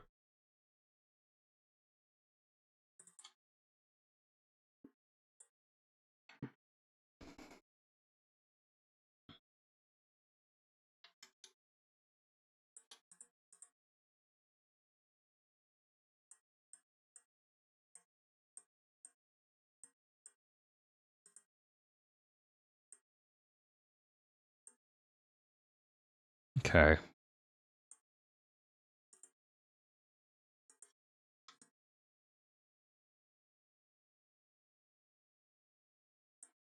Yeah, this is looking good.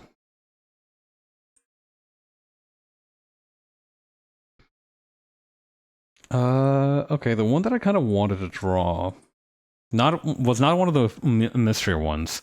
Although I am gonna steal this guy's look. I don't think I've actually met this guy in game just yet, but I know a lot of people who want him carnally. Uh, Honestly, it's probably a toss up between this one and this one. This was like an apron and a tray, so maybe we can actually do two more. As long as we try and stay within the time limits.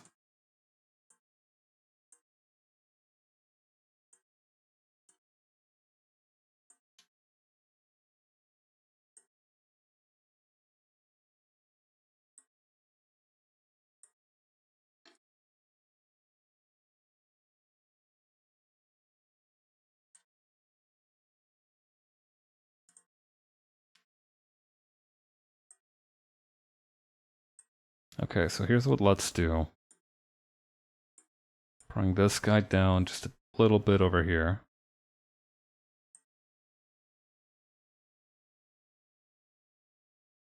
And we're probably going to bring this guy up around here. And move his screenshot to just under his feet, I guess?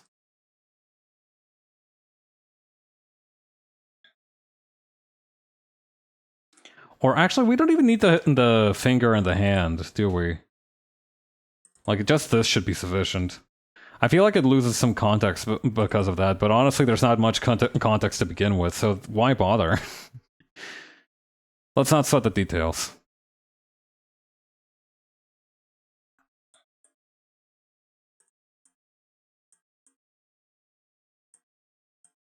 Okay, but yeah, we've also got a little bit of a better idea, I think, of how this is going to be ultimately arranged.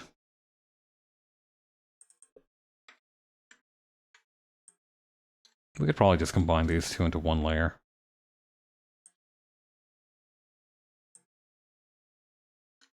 I'm gonna drink some water.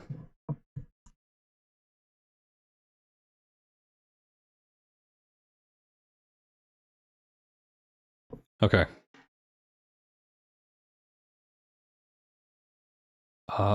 Marker, flat marker.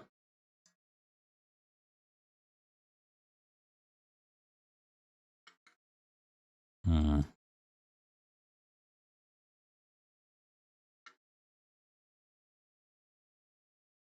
I could probably make this work. Oops. Hang on.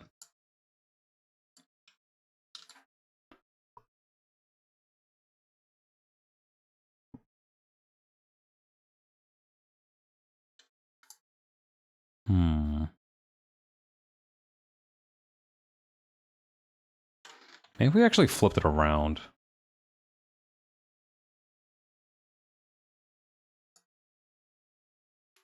What if we rotated it too?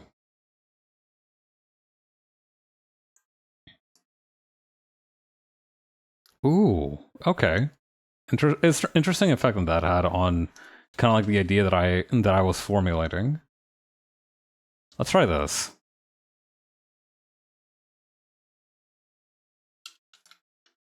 Hmm. I don't know. How do we feel about like the arm garters? Is that if that's what those are called, the sleeve garters?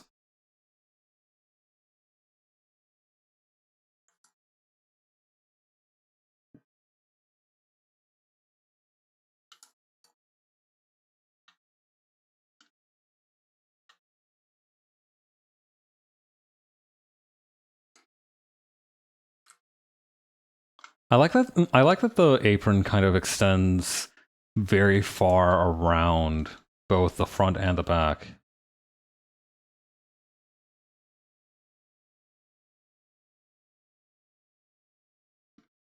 I don't know. Is there like a fancy way of having an apron attached to your body? Like, is there like is there like an apron clasp or something?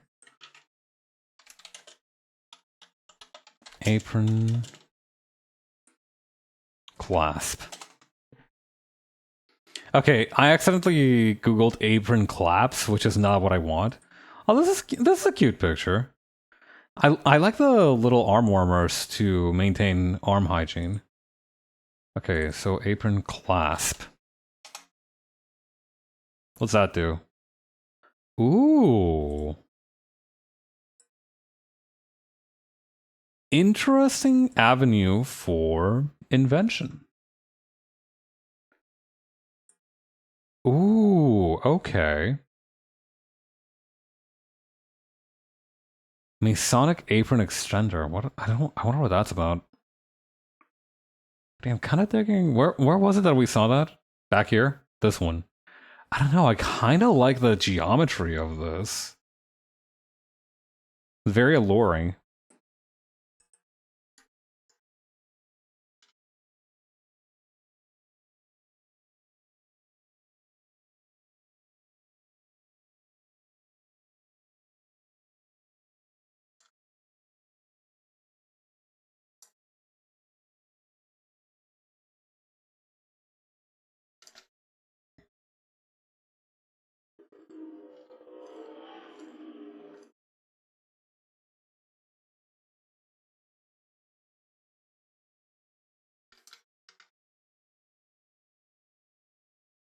Okay.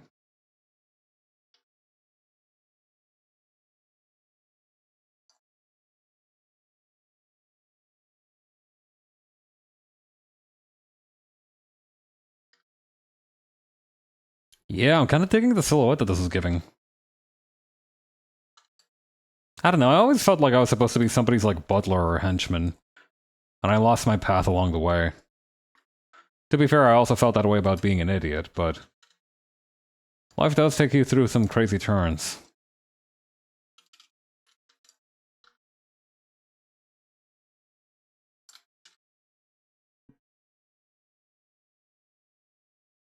Okay. So this is gonna go like this. And like this. I've had like some strong consideration about buying like leather harnesses, but for fashion reasons. Especially ones for like the legs. I feel like they could add a lot of flair that I am missing from my overall wardrobe.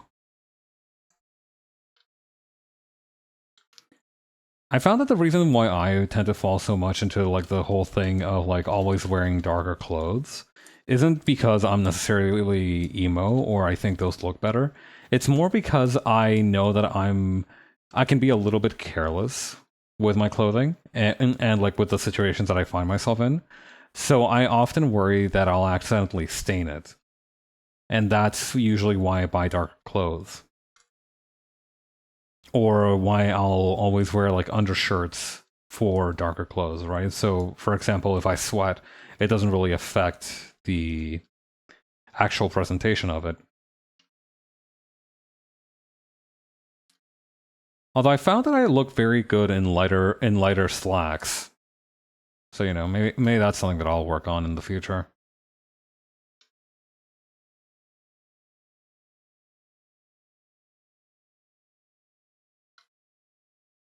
I'll probably need to make the apron just a tiny bit smaller, just kind of bring it in just a little bit. Not too much, just a tiny bit.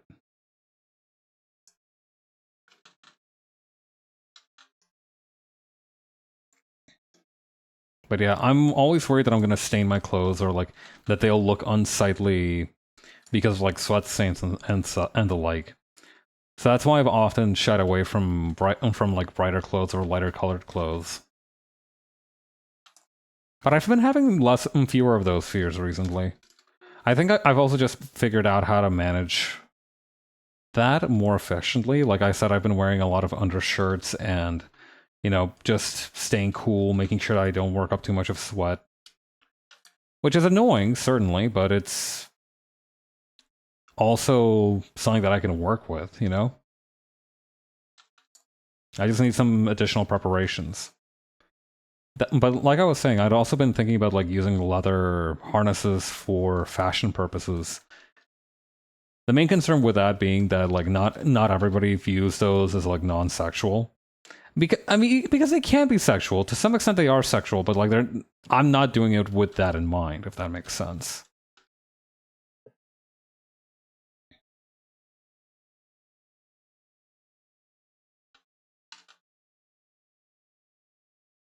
I don't know. The intent is very important, but like the overall effect is not something that should be entirely dismissed. I don't want to catch a public indecency charge just because I wanted to get a little fashionable with it.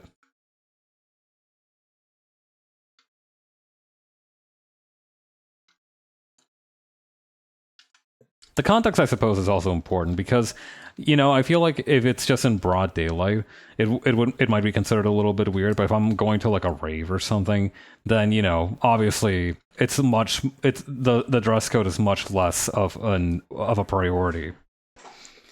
The other thing that I'm gonna miss a little bit is the fact that I'm not gonna be able to put my name on stuff quite as easily in this scenario. Because like before, I was had it somewhere on my body, but like now it's gonna be weird. Like, well, it's gonna be weird for people who have known me for a long time and are now expecting me to have my name somewhere on my outfit. I guess I could put it on like the tie clip or on the hat band or something. But come to think of it, it is kind of odd to have your name on your body all the time. Definitely not like why are you doing that odd, but more so in like if I don't do it anymore, it's gonna be a difference in my image, certainly, but it's not gonna be weird, I think. It'll be weird if people make it weird. That's the main thing. And the same goes for the leather harness thing too.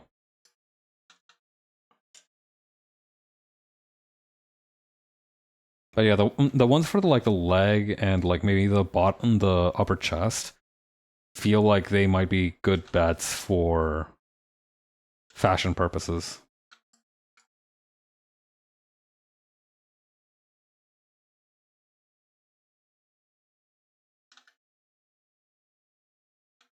Might actually bring this down just a tiny bit.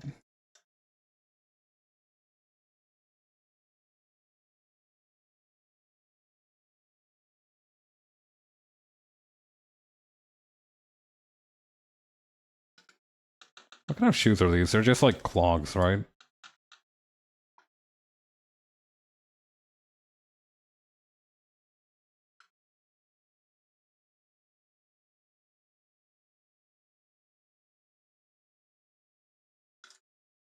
Oh, that's way too big.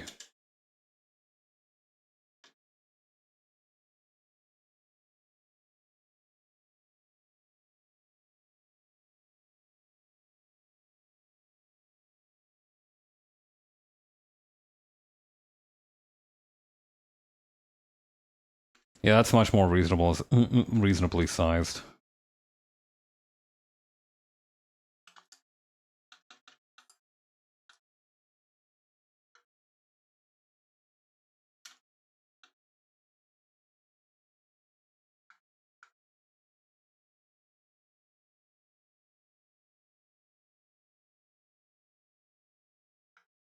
Okay.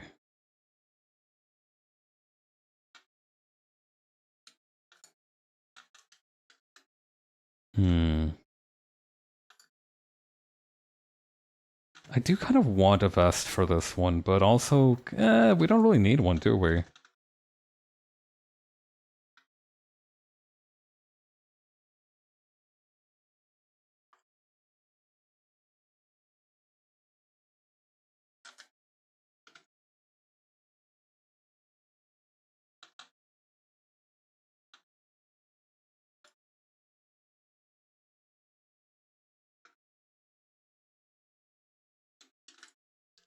Oh wow, that head is ginormous. We gotta bring that down a little bit.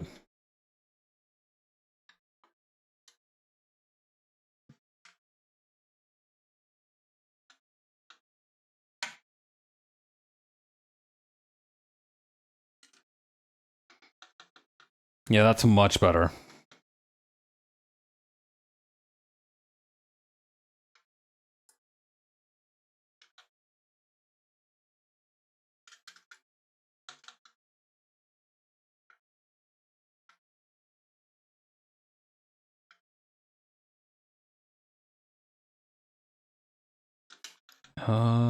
Bring this around like that.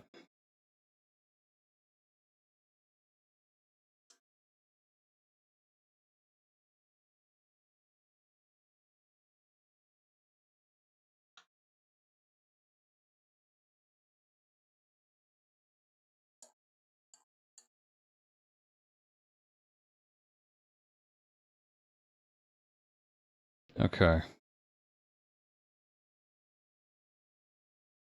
Oh yeah. I've been doing a little bit of research into different alcoholic drinks. Not really out of self-interest, but more so because I was reading about like porters, the beers, and I got kind of interested in other aspects of alcohol production and its role in culture. Like, for example, I know that there are such things as beer fests and wine festivals, but I don't know if there are like more general alcohol festivals, which is kind of like what I was thinking about. Right, because I was picturing like a sort of from brewing agnostic, I guess would be the term. um or I guess like spirit agnostic. Like it's not really caring what kind of alcohol is there. So like all kinds of alcohol would be welcome. Like I was wondering if there was a festival like that, but I haven't actually found anything like it. Like there are definitely beer and wine festivals because viticulture and I don't know the word for beer culture, but you know, those two have like really, really, really long histories in humanity, particularly in like the European continent. And you know, in other places beside that, like I remember, like Mesopotamia was pretty big on their beer. But I was I realized that there's no like generic kind of alcohol thing, but that makes sense to an extent because like you know I'm ignorant of it, but I'm sure that for people who create alcohol and produce it, it's probably more important to have like competition to compare it with, which is why maybe only beer and wine have such festivals and there's no like generic alcohol festival, if that makes sense, right?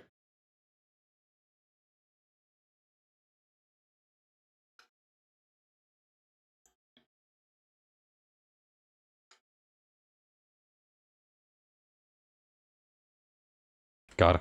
I was reading about like compounding, right? For because I like doing research into like old medicines and stuff. And hang on, compounding. The picture that they have for a pharmacist compounding medication is like the most interwar guy you have ever seen in your life. Like, take a look at this guy. Like, this is the most 1920s, 1930s looking guy I've ever laid eyes on. Like, the hairstyle specifically and like the cut of the shirt are both very 1930s.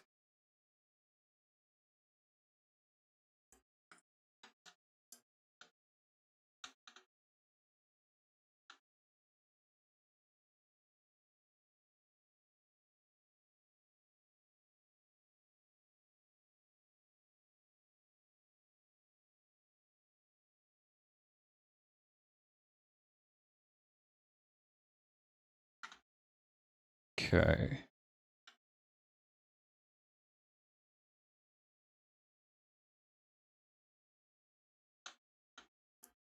Then moving on.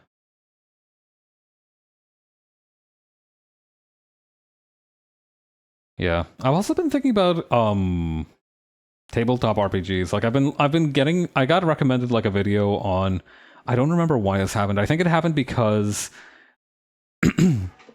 yeah, I think I remember how this happened. So I got this video recommended to me on YouTube about the oxen paradox, which, if you've never heard of that before, it is the idea that like before the invention of mechanized transportation, so cars and everything, which had very efficient fuel, right? Like we take kind of for granted, we know that there are like Hummers and everything that have like ridiculous fuel consumption and fuel prices are pretty high, but we often kind of overlook how efficient gasoline and modern combustible fuels are as fuel, because they are really efficient. Because like if you compare them to, for example, an ox, the weight of fuel that you need to carry for how far you can travel with it is phenomenally efficient. And that's where the oxen paradox comes in. You were typically transporting grain with an ox, right? Or you were using an ox to transport grain or some other kind of edible substance. I don't know why I use the word eatable. But you were using it to transport some kind of edible substance, right? And because of this, what ended up often happening is that you are not only transporting your cargo, you are also transporting fuel, because you could use the grain that you were transporting as feed for the ox. But here's the problem.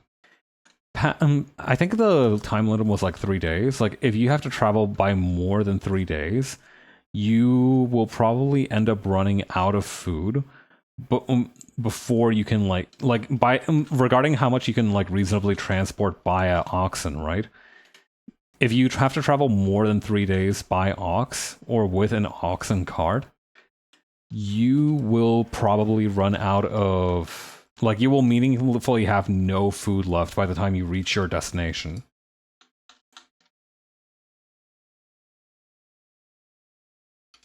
I don't know what I'm gonna do with the right hand. I know this one's gonna be a tray of some kind.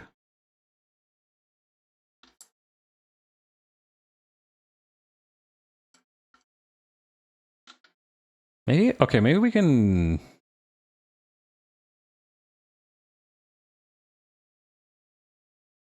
Hmm.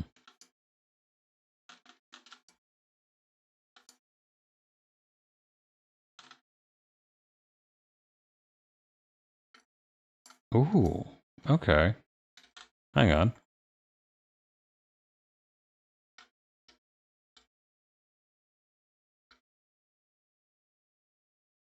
Okay, we'll add this like so.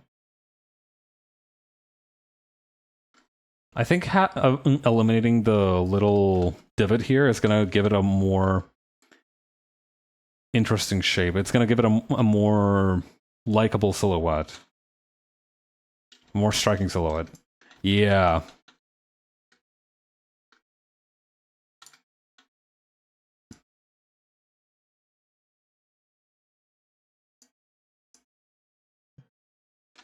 But yeah, I watched this video on this whole idea of like the oxen paradox, and the guy that was giving out the video was discussing it in terms of like, okay, if you have a geography where it's impossible to travel for more than 3 days via ox, this is probably like what your town is going to specialize in. Because like if you can't travel by ox, that probably means you can sell your grain to another town and try instead to become some kind of, artisanal place, right? Like you create things from other things that you can buy with grain from closer settlements.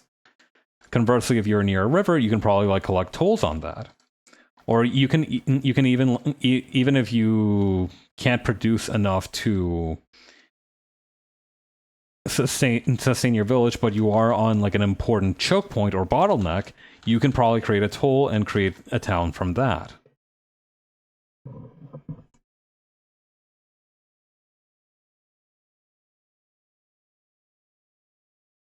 I can tell that I'm out of practice from streaming because I'm talking for this long has actually put strain on my throat. Okay. Actually, you know what I could be doing with this with the right hand? I could be holding a rag or something.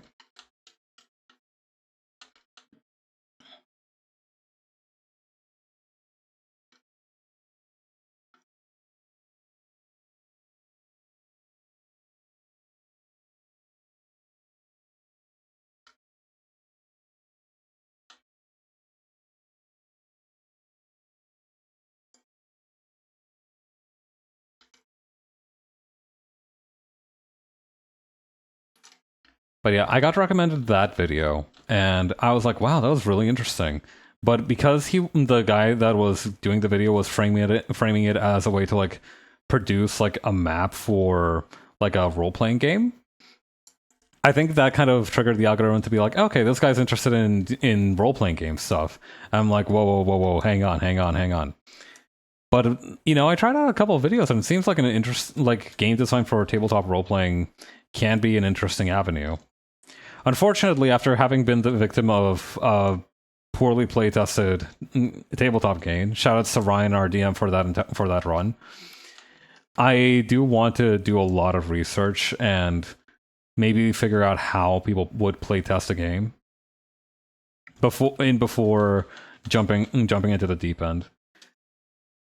And that's also why I was looking up stuff about alcohol festivals and whatnot, because I had like an idea for a game where you could essentially where you run a distillery in like a distillery town, right? It like you've got it's kind of like festival season. Everybody's trying to like be crowned like the #1 distillery, and you have like maybe you and the other players each represent like a specific liquor store that's trying to get on be #1. And so you can try to create a drink that has like specific attributes, and if you get like a total of 10 for one attribute or 20 across all attributes, you like you're that guy, right? Like you win. But you know, I've been struggling to figure out ways that could make it more interesting, because currently I have like the idea that you have 3 different turn actions. One is to sabotage your opponent so that they lose a stat, but at the same time you would also lose a stat, but you would lose slightly less than your opponent. You could also like lab your drinks essentially and try to gain more stats that way, but you know, then you're vulnerable. You could try to operate to gain more money in order to fund your research into more drinks. There's something there. There's definitely something there, and I think a lot of what will carry it is probably like the idea of making just this random nutso alcohol, right? Because I remember that's why people were having fun with that one game Schedule 1, because they could just make up any old bullshit weed strain and just joke about it, right? So that's going to be part of the appeal, I think, is just the idea of making up an alcoholic drink, or specifically like an alcohol that you can ferment.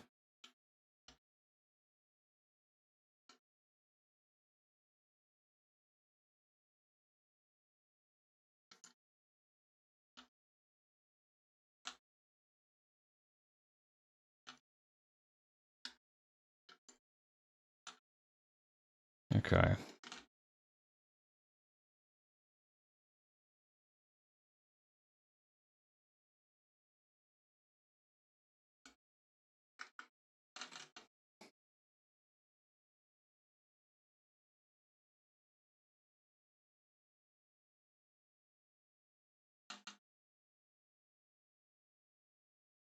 Okay. But yeah, like I said, it's still only at the very rough ideas stage just yet. I'd like to figure out if there's because what I want it to be like is I want it to have just the ability to have like a real fuck you, you know, like in Uno when you can have a turn where you and everybody else involved hits one of the players with like a 4+4s in a row. I kind of want it to be able to have that capability. I want there to be just just moments where you're like, oh my god, I have the opportunity to do something absolutely evil to this other player. Because I think that's what's going to make the game exciting. I also think like the idea of like the emergent narrative that could arise from running and sabotaging your friends could be fun. But yeah, like I said, rough ideas stage only. Very much at like the vibe stage. Which is the worst stage to be at because it's so intoxicating but unproductive. Because you'll be like, ooh, this kind of matches the vibe. This matches the vibe. This doesn't really match the vibe, but it's interesting to note. I'll write it down. And you know, that...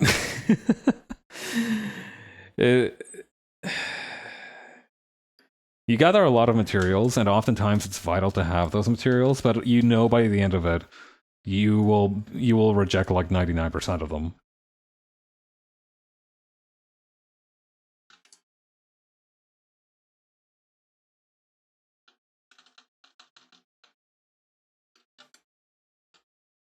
Okay. Wrong layer.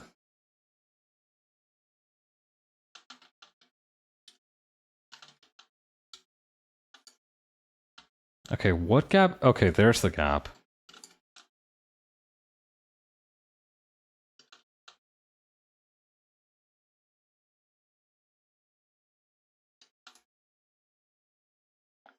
Okay, so maybe just like this and this.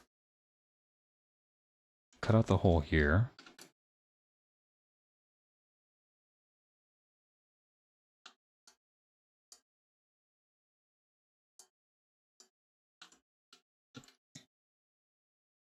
Unfortunately, I do think the color of the apron needs to be a little less greenish. Probably more leaning towards dark red.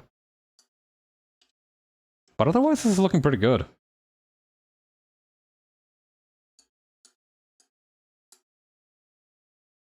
What color should the belt be? I don't know. Brown belt feels like it's reliable, but maybe not. Yeah, maybe just also black for the belt.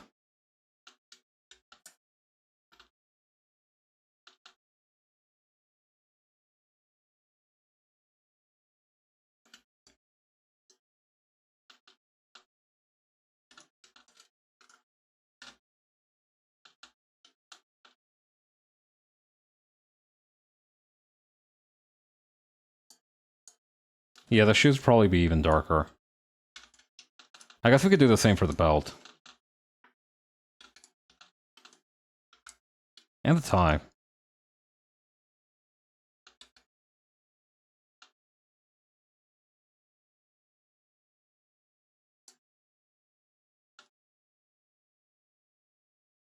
Okay, and we can probably add like, hang on. Add just the slightest little bit of shadow to the mug. And maybe also some sprinkles to the coffee on top. So maybe like caramel sprinkles.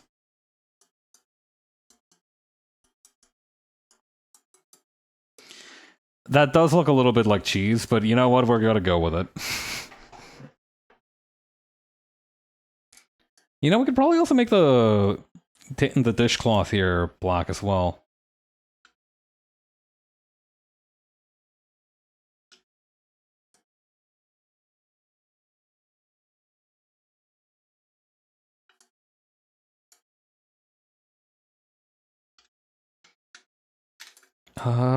We could probably use some color similar to this for the tray.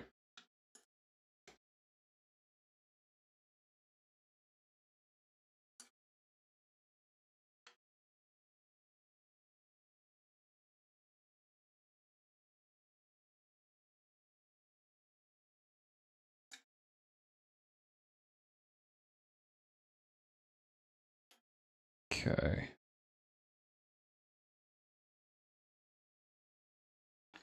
Yeah, sort of like this, and then also like this.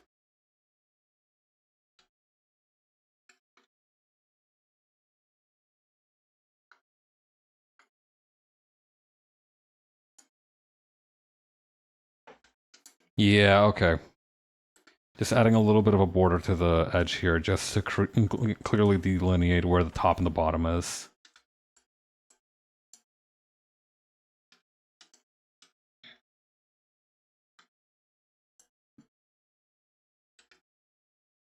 That looks good.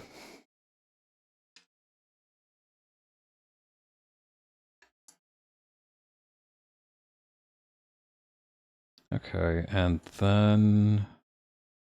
Yeah, what else? I found these two outfits, right? So these two outfits, I found them on... through... Okay, so... These came from a Tumblr that was called Big Tall Butch Style. But I originally found them when me and a friend were looking up that one meme that was like, I know she runs that McDonald's like it's a Navy. That's where me and my friend found these outfits, and yeah, shout out to Leah for introducing me to this potential. And honestly, they do look really good. They're very well coordinated. So I was thinking about appropriating them for my own evil purposes. Evil's a strong word. Neutral purposes? Appropriating it for my neutral purposes sounds like a really dumb way of saying it. I'm doing something with these, but I don't want to say what.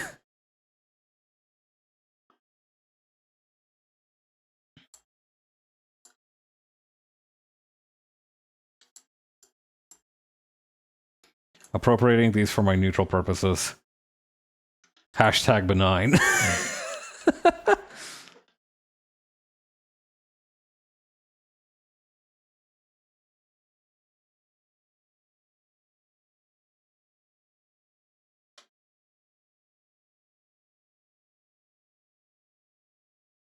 Hmm.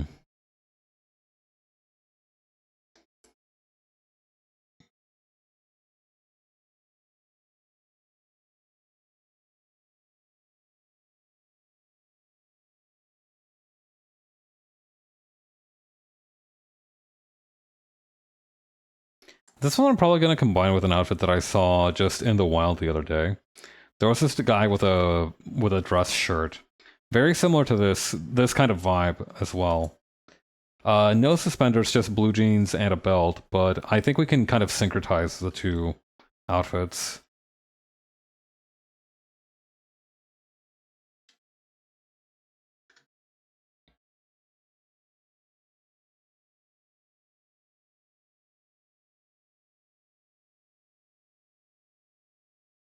And I think for this one, since we do have a t-shirt underneath, we can kind of skip flattening the collar like we do usually.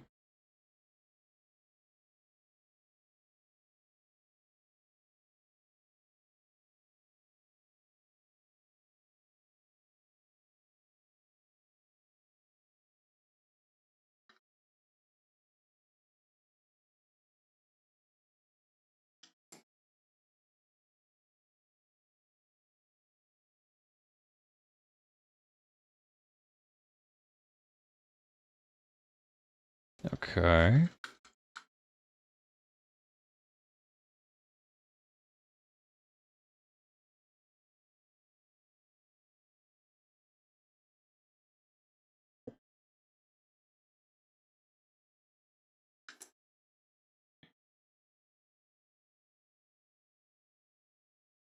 Yeah, I'm going to get rid of the little ribbing, the little bit amount of ribbing that there is on the t-shirt here. I don't think it really adds much to the cohesion of the picture.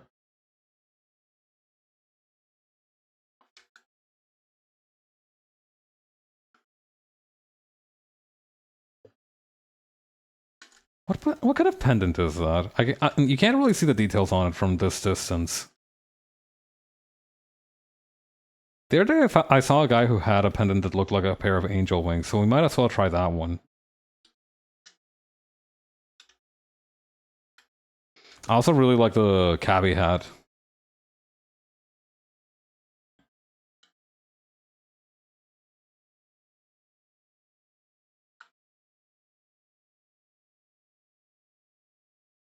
This is making me very nostalgic for my old goon outfit that I prototyped back in, what, 2023?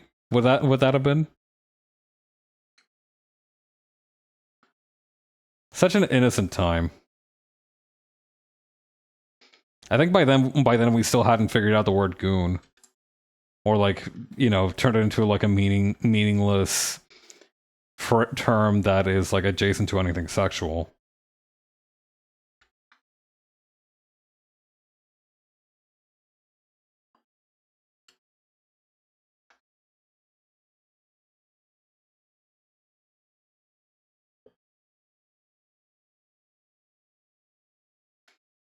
Hmm.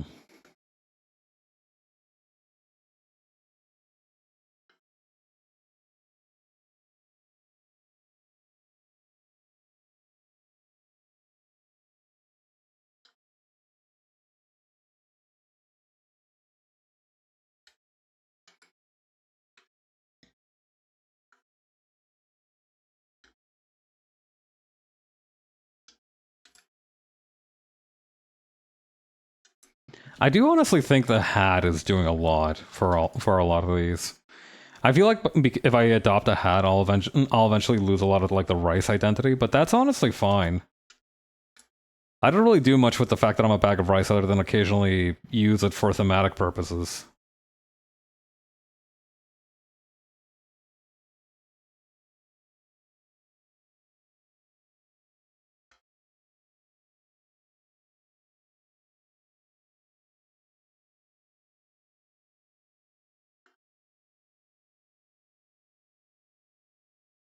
I also like the idea of having a rolled up sleeve shirt rather than having a short sleeve shirt.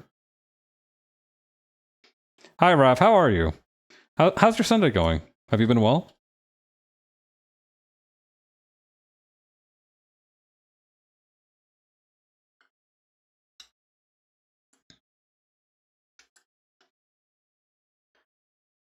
Not even gonna, not even gonna acknowledge my hello.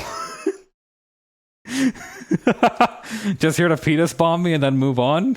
You fucking villain.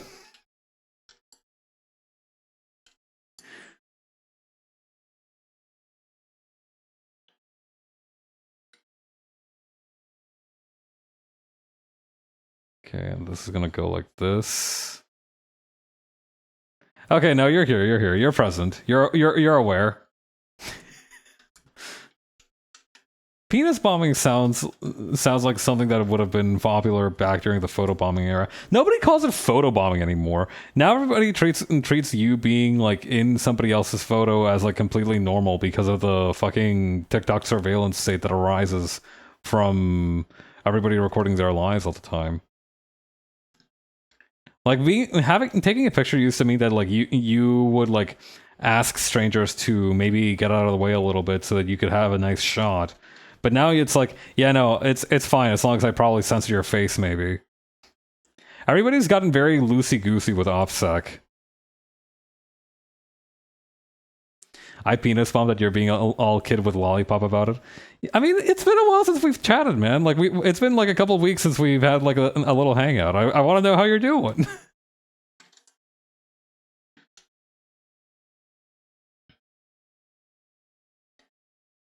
I mean, also, like, you know, come to think of it, like, I guess it does kind of reflect the availability of cameras now, right?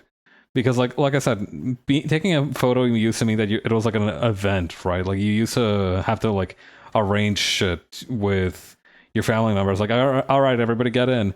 Nowadays, and like you used to have like you know how like there's a good bro been working on the video. Nice. Was that one video that you were telling me that you wanted to use just so that you wouldn't have to explain your Warhammer army to people in the future? Like you would carry around business cards with like a QR code to it, and just hit them with that. That's the one. Nice. Good to hear that you're doing well. I hope the video comes along smoothly.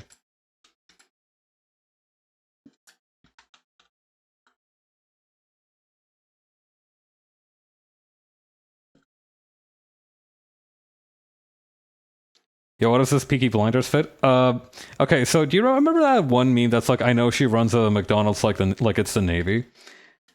I found out that photo the photo of the woman from that meme came from a Tumblr blog called Big Tall Butch Style. Aw, thank you, man. I love you too. Anyway, I found out it came from a blog called Big Tall Butch Style, and so I got this picture off of that, and I've been using it to inspire an outfit. I've been using a couple of like more fancy clothes for this one. I had a few screenshots from Jay's Tomodachi Life playthrough, and so now it just became like a whole little mini series. I don't know. The Peaky Blinders fit might be the move IRL. Like, not a lot of good things happens to people in Peaky Blinders from what I've recently learned. But I do have a pair of, I do own suspenders, and I do look pretty good in a dress shirt. I could do this shit right now. I could do it right now.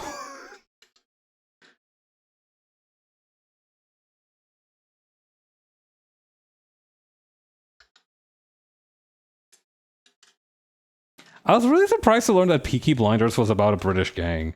I always assumed for some reason it was about like people during the, like, I was correct that it was like during the Depression, but I always assumed that it was about like it was like a financial analyst or something during that time, and you know they were like, oh god, everybody's losing money, we have to kill ourselves, which is why that the only thing that I knew about Peaky Blinders before reading the Wikipedia page was that one gif of a guy who holds a gun to his head and starts yelling. So I assumed that it was probably like something fairly tense and dramatic, but not.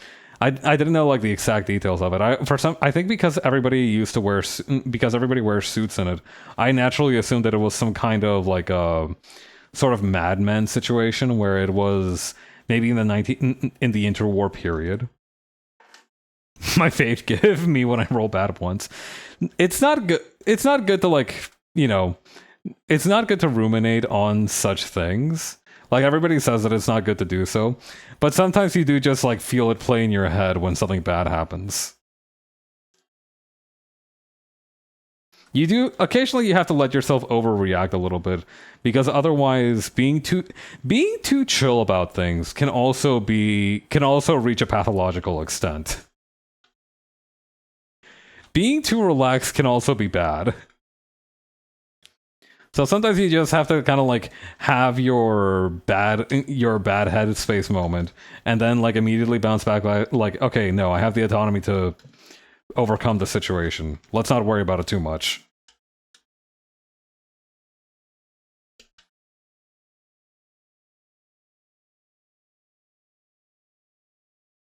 Also, those are some nice shoes.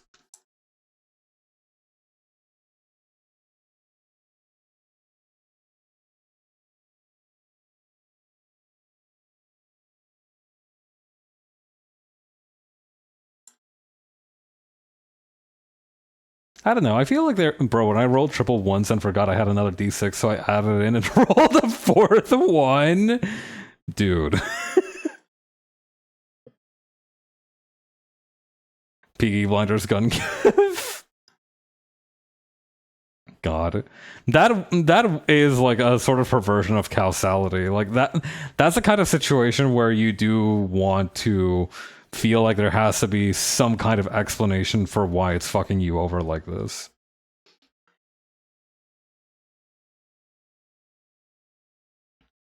I feel like games of chance can also lead to have like a better turnout for making someone an agnostic than most religious upbringings.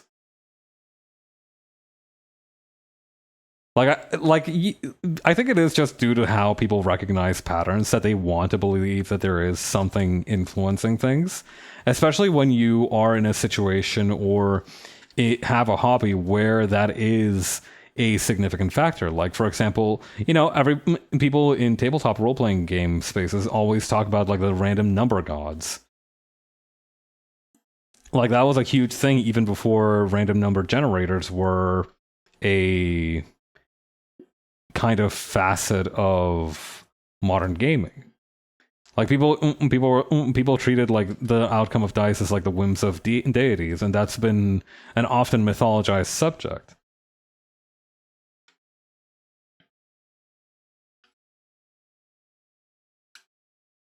I guess what I'm saying is, if you want to start a cult nowadays, I think you do just have to start with a casino. You know, people used to have yoga studios to kind of initiate their disciples. That's not going to work anymore. You need to have some kind of Discord server running Kalshi grift to start a cult now. That's just how it is. That's the method. God, I fucking hate gambling sites.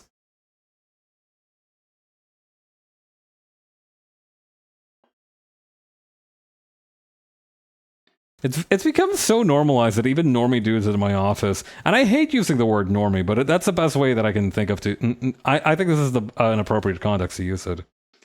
Farsight rolls a 1 on his 4 attack dice guaranteed. Okay, Farsight rolls a 1 on his 4 attack dice guaranteed. Is Farsight your guy? Is that your character? Like, are you saying that that whenever you have like dice rolls like that, you almost always roll a 1? Like to the point where it's just a predictable outcome?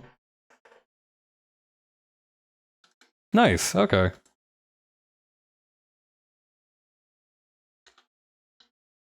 That's kind of scary though, from like a probability perspective. Like I said, because of the pattern recognition obsession that the fixation, I guess would be a better term, fixation that the mind has. Like you understand from a scientific perspective that there's nothing that forces the numbers to behave the way they do. But you know, with a certain number of experiences, you kind of like make a reason in your head why it's like this.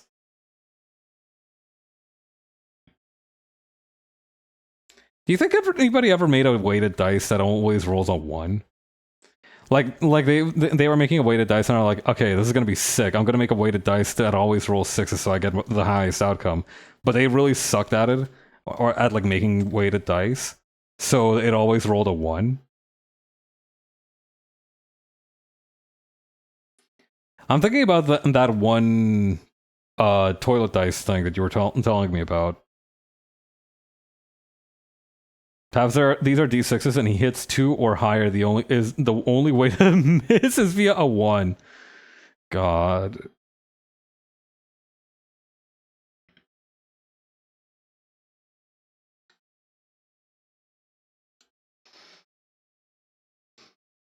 Called Farsight, doesn't see very far at all. Is he stupid?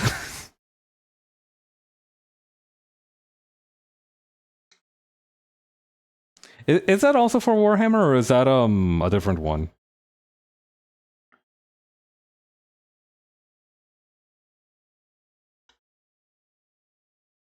I feel like you play the most TTRPG systems out of anybody that I know, so I feel like you could be flirting with any number of things. Warhams, yeah. Okay, then. Okay, nice. Wait, so you can have like individual named units in Warhammer? I always assumed that you were just always kind of moving as a group.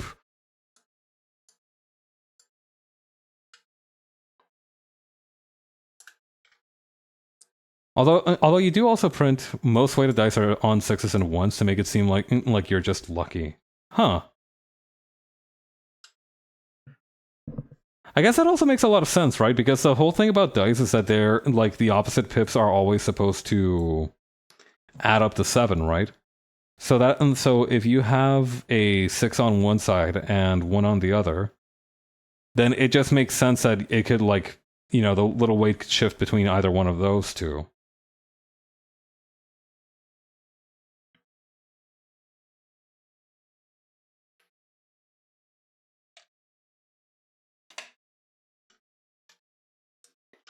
I always kept mixing up that whole thing about like the dice are supposed to add up to 7 when I was young.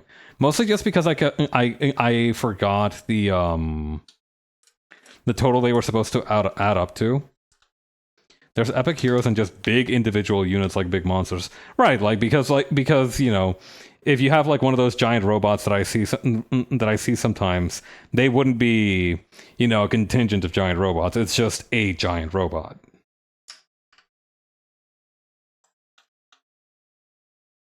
That makes sense. That makes sense. That makes sense.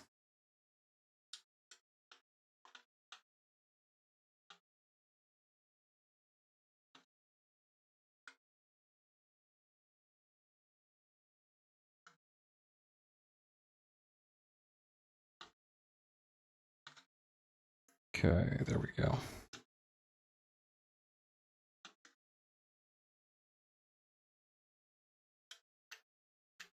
God, I really do look like some kind of goon, like, with this outfit. Or a hipster. Hipsters are a sort of goon. The way they figure out weighted dice, by the way, is it's salt water in a cup. Huh. Tell me more.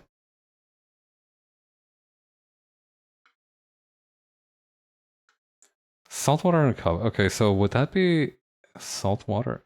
That has to do something with, like, the density of salt, I imagine.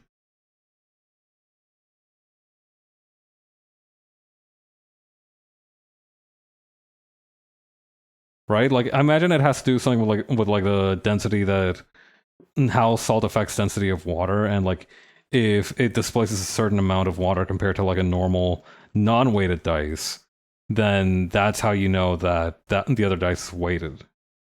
Is that sort of kind of how it goes?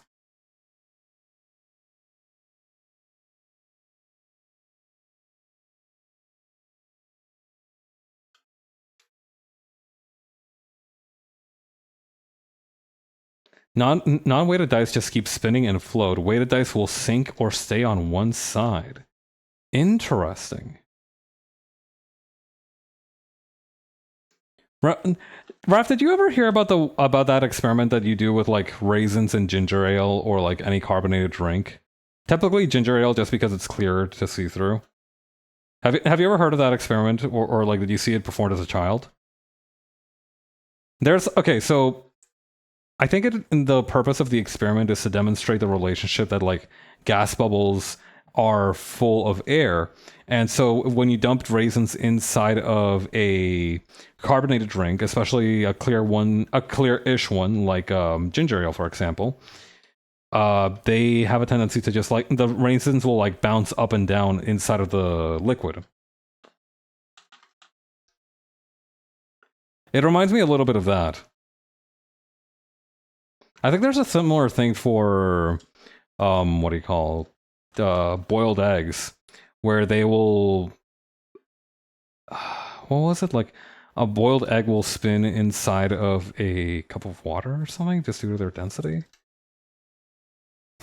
Raisins are bouncing on that shit, yes sir. I had a really okay. I'm going to sheath the sword that I just forged. I had like the idea. You know what? I'm not going to talk about it. Let the moment pass. Raisins, ginger ale.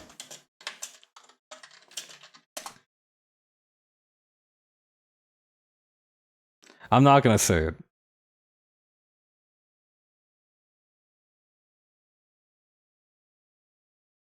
Ryan? Okay. Call that Gilfa raisin the way she's bouncing on it. Okay, that's it. That's it. That's it. Forget that happened. Forget that happened.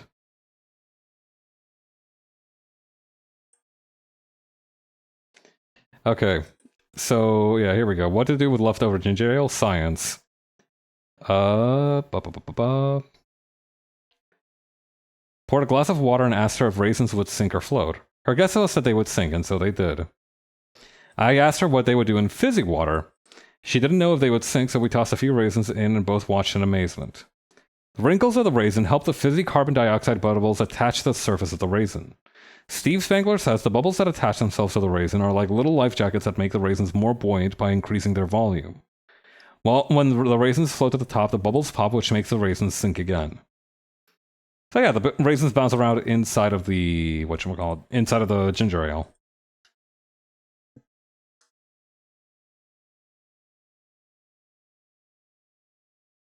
Okay, from a distance, the pendant that I wanted to look like a pair of wings looks like a tooth, so I'm gonna need to add some additional texture to it.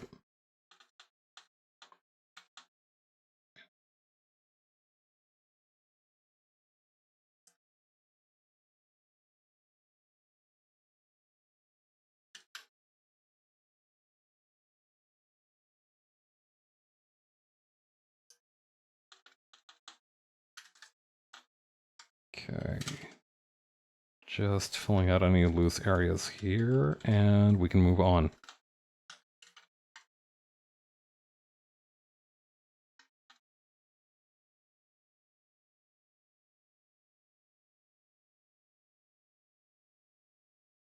Gonna make the shirt red.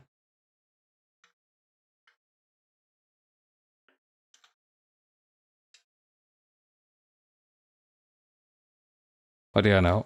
Water and density have always felt like very fascinating topics just because of the different potential bullshit that they cover.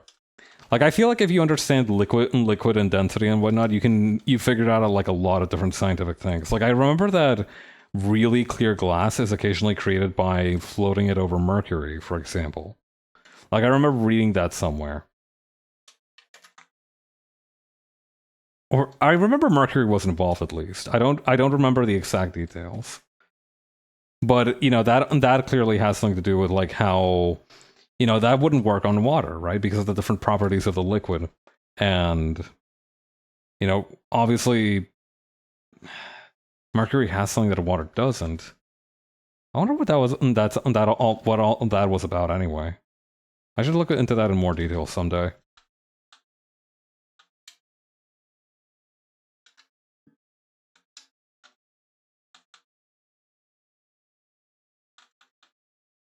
But yeah, how's your guys' week looking? All right? Everything cool?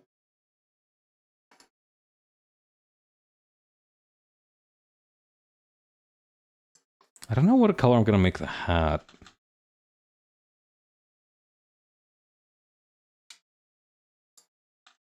Maybe I'll keep it blue like this.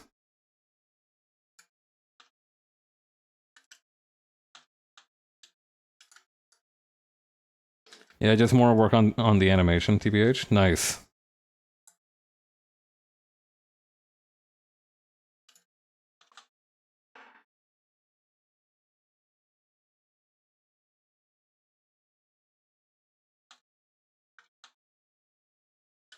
I also want to draw Farsight in the Obari pose as a bit. Obari pose.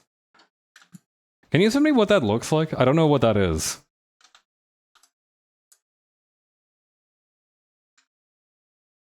Hmm.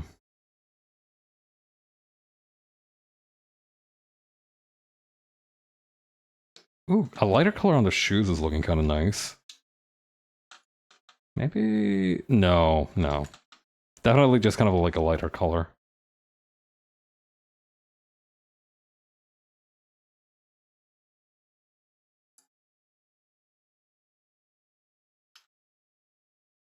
Yeah, I think that's gonna be a good one. Hang on, let me Google this real quick.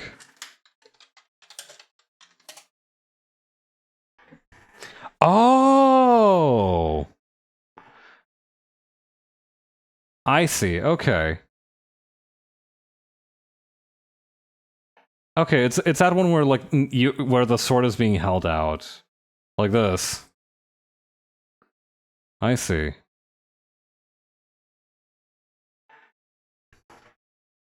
Yeah.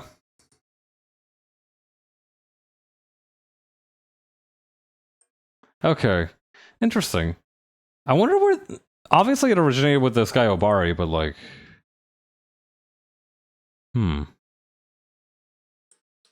Like, that had to have come from, like, some kind of weapons manual or something, right? Like, I do wonder... No, actually, I feel a little hesitant to say that, because at the same time, it is obviously, like, a martial pose of some kind, but it's probably not from a weapons manual.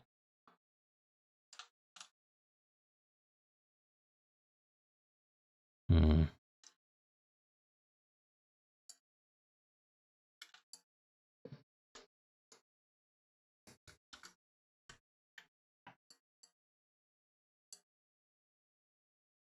Oh, no. Not more saturated, I fear. Okay, kind of, like, lean towards blue is an interesting choice. Yeah, okay. I think we're done with... I think we're done here with these ones. I did want to draw just one 4J. It was from the Brave series, but Obari drew that shit because it looked cool. You're thinking too hard. Yeah, so that's what I figured.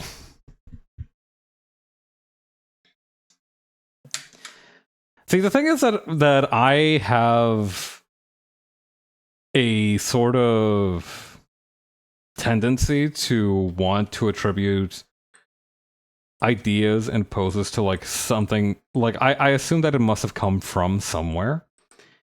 And very often that lies in conflict with what actually happens, which is that 99% of the time, some guy was like, this shit would look tough as hell. And it did. And that's why they drew it.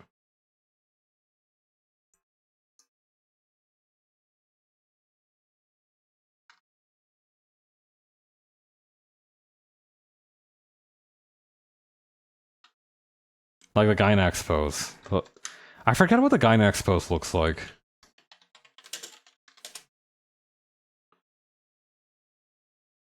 Is it just the folded arms? That...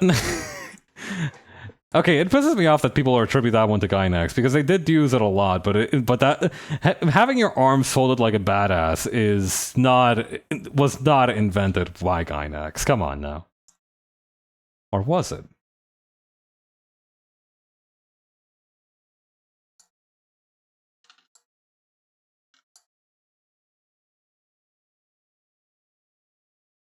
Folded arms with the camera front facing and your clothes in the wind. Mm-hmm.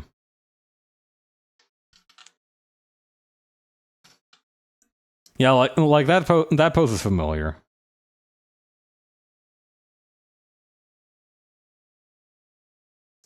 God, did you know that Gynax has a page in the Wikipedia category for like financial scandals? Because apparently they were in some troubled waters in like the late 2000s. Okay, I say the late 2000s isn't. Late 2000s isn't a time period that has happened yet. For clarification, I don't have access to like a futuristic version of Wikipedia that knows all and sees all. All I could imagine seeing that was like those two fucking Muppets that always heckle other people, being like, "The end of Evangelion, yeah, it sure almost was."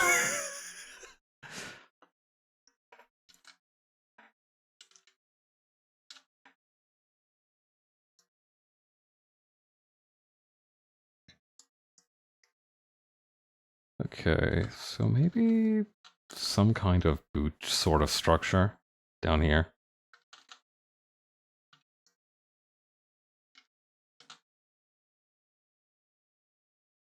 Yeah, no, but apparently they were doing some. What was it, like their assets were falsified or something? I could also be thinking of Parliament, who was like the basically the Enron of the European Union. Like I think to date it still holds the world record for like the biggest amount of like financial fraud in euros. And it was a milk company, which feels really funny. I don't know. I would have expected like it's always like these more abstract feeling companies that you expect to be involved with financial fraud, because it's much easier to do it when like whatever you're peddling or whatever you're selling is intangible. Right? Like Enron falsified a lot of their stuff because they were recognizing revenues from projects that they didn't even have yet. But at the same time, energy is very rarely tangible. Milk is like one of the most tangible things ever, I think.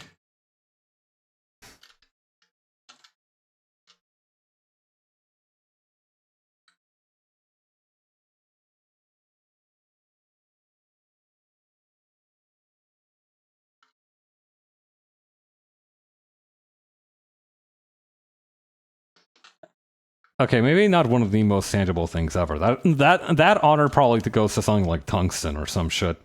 But you know what I mean? It's like it's a physical good. Yeah, and call me the milkman. What does that even mean, man? What do you even?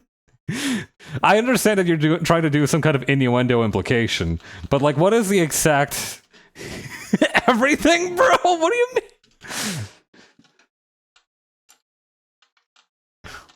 I'm so I'm so confused. I think you've reached a sort of like oneness state with like I feel like the implication of this is that you're almost reaching a sort of state of oneness with reality. You're about to reach enlightenment just to make a sex joke.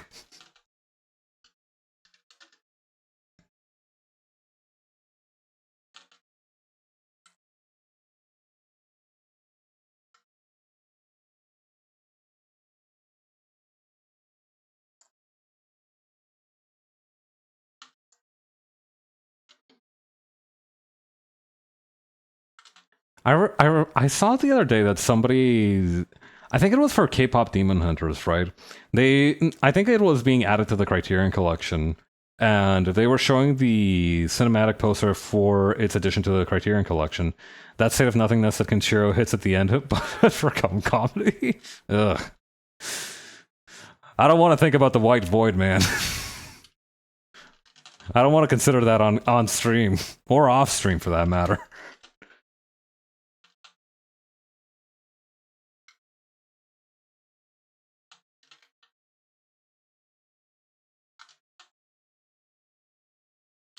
Okay.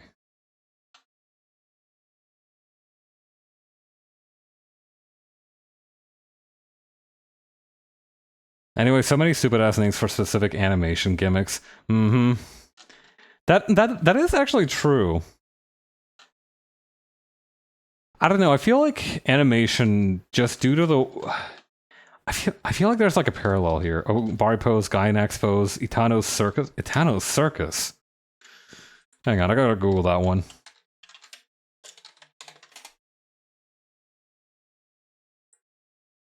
Oh, that thing.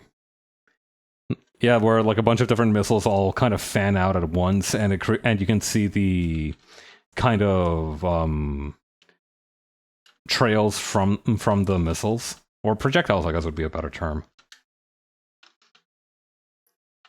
There's probably one for like that thing where like it looks like a bunch of blocks are being. I know that there is one, but I forgot its name. There for that thing where like they destroy concrete or something, and it's rendered as a bunch of blocks kind of being diced.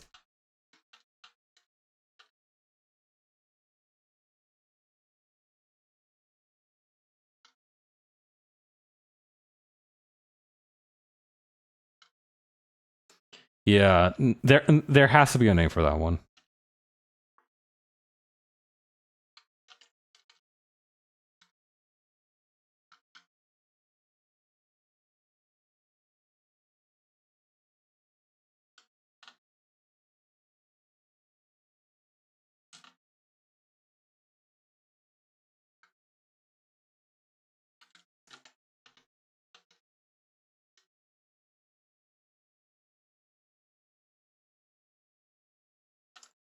I remember really liking it as a kid whenever that happened. You know, when like the little blocks would all fan out and get diced because the big superhero just destroyed a building, I would clap my hands and cheer. Utapon cubes. That's what that was. Utapon is a surprisingly cute name for what that is. That's definitely like a nickname, right? Because I know like Pon and Chi are occasionally appended to names to create a nickname.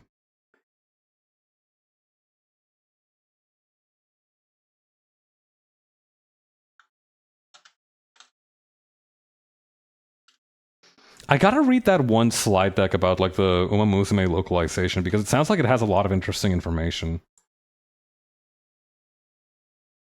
I don't know, words carry a lot of power, as we've all seen. So I feel like having command over the specifics of meaning is really valuable as a skill. The guy, yeah, the guy to popularize it was named Yutaka, right? And I guess Utapon would have been his nickname.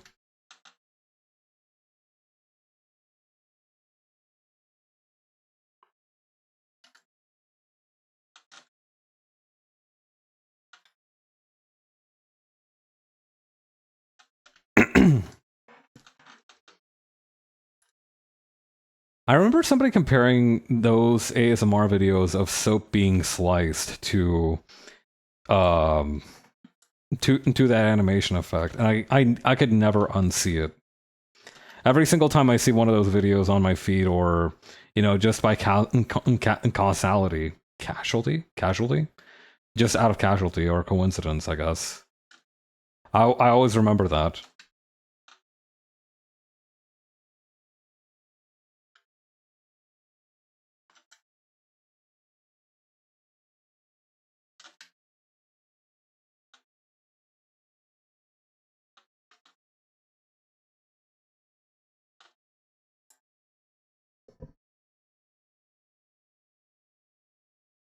Dude, the other day I had a so there's like this bakery near my house, right? It's inside of like this bigger supermarket, but they have like a little self-contained bakery.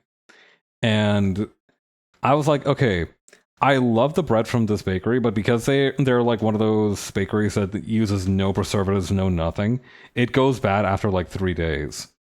So I'm just gonna get myself one little loaf of bread that I have found in this bakery, and my plan is to consume it within like 2 days, which is very doable for a beast like myself. Brother, that loaf did not last me an hour once it was home. It was like this potato millet bread, right? Kind of sweet. It ended up toasting very well, and I specifically bought myself one of the smaller loaves just because I knew that I wouldn't be able to finish one of the larger ones in time before it went bad.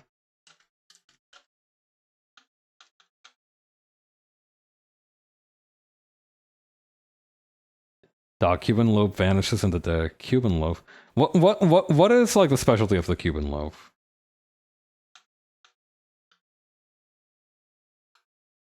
Like, is it just like specifically soft? Like, does it have a specific flavor? Is it just a style of baking it?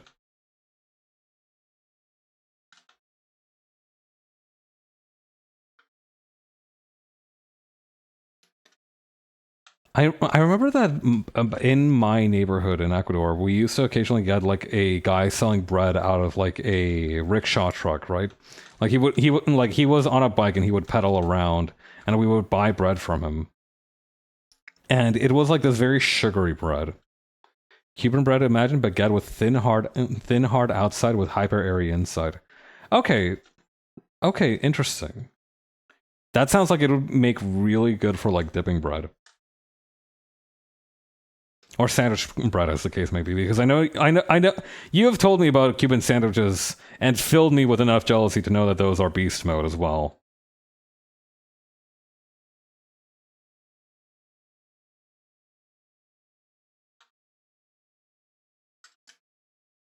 Yeah, you dip it in cafecito. Ooh, fun. I've recently been trying overnight oats, and I found that they are fine. They don't really impress me, but they're very convenient, so I'll probably keep going with them. Although it does feel a little bit recursive the way that I prepare them, because I make them with oat milk, or sorry, oat beverage, as is the label on the carton.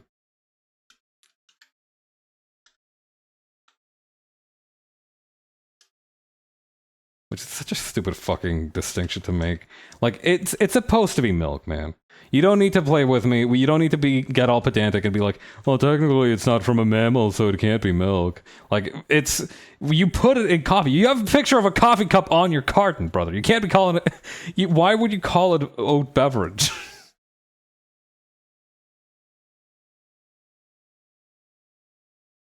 Alternative milk culture pisses me off so fucking bad, because while it's extremely valuable and helpful as a technology, perhaps making up a guy live on stream. I'm not making up a guy. This is a fucking carton that I bought on from a supermarket, and it says oat beverage.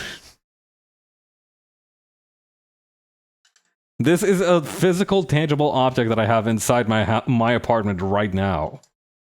I am not making up a guy. I am specifically calling out a guy who already exists who logically must exist because no idea comes from the ether. One dude must have had the idea that like, oh, you know, we can't really call it milk. It doesn't come from a mammal, right? Like one guy must have said that, and the other people in the room with him must have agreed. And now instead of calling it oat milk, which is pretty much what it's supposed to be, they call it an oat beverage. It's like, come on, man, that's milk. You're giving me milk. You are handing me a carton of alternative milk, and you're telling me that it's a beverage, while it has a cup of coffee on the carton. And it's like, okay, so we're just making like some kind of fucking, I don't know, Orleans Cafe Orleans or something. All right, that's what we're doing, some manner of cocktail.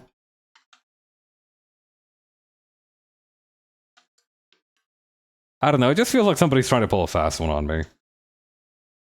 Some who logically must exist. Motherfucker making up milk itopus? Okay, okay, wise guy. Are you saying that the milk carton came magically from ether? Are you saying that it was like fully formed, like as per Plato's ideals of Platonic forms? Is that what you're saying? That the milk carton always existed and it was just a printing press who slid down the chimney and decided to call it a beverage? Is that what we're saying? That's your that's your argument. That's your contention. This sleeve is pissing me off.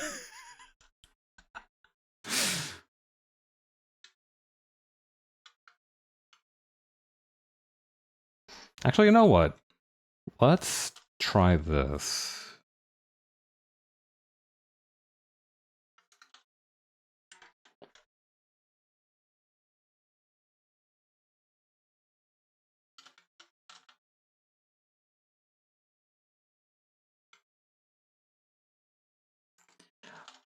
But you know what? You understand what I mean? Like there must have been at least, if not one, there must have been at least one person whose hand was on the knife, slid down the chimney. Santa is a milk itopa. You're right. That is true. I didn't even consider that. I was considering it from the perspective that Santa Claus was made up. But you know what? Saint Nick might just be the milk tulpa. Old homeboy Noel might just be the milk and cookies tulpa for real.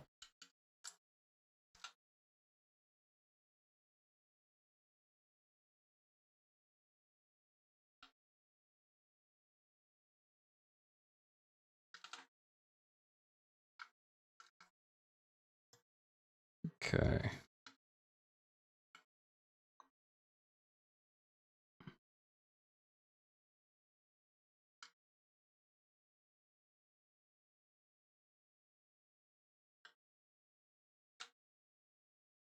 Then this is gonna go like this.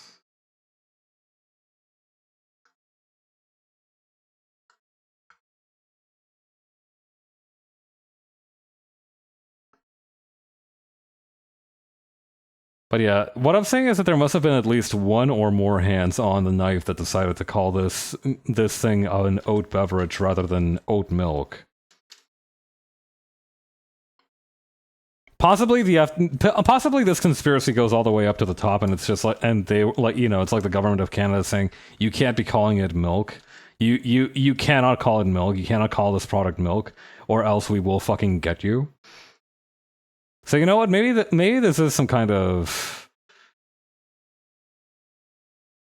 aggression from Big Milk on our beleaguered alternative milk revolutionaries, on our alternative milk freedom fighters. This is ideological warfare. What this is. It is a result of interests in greater capital trying to subvert and cause infighting, turn oat milk into an agent provocateur of sorts. Really milking this bit, huh? It's all I know what to do, man. It's all I can do. That was really good, by the way. Very good pun. Very timely. Extremely on topic. I I didn't laugh, but I am smiling quite a bit. It's not some. I think like the good thing about some puns is that they're not trying to be punchlines so much as they are trying to be very witty. And I think that yours was extremely witty. So good job. Very intelligent pun. 10 out of 10.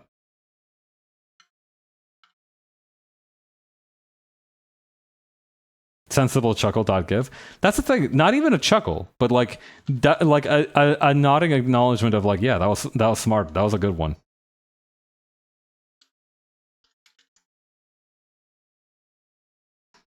Hang on. Do I have the thumb on the right side here? I'm trying to like do the pose. I think the thumb should be no.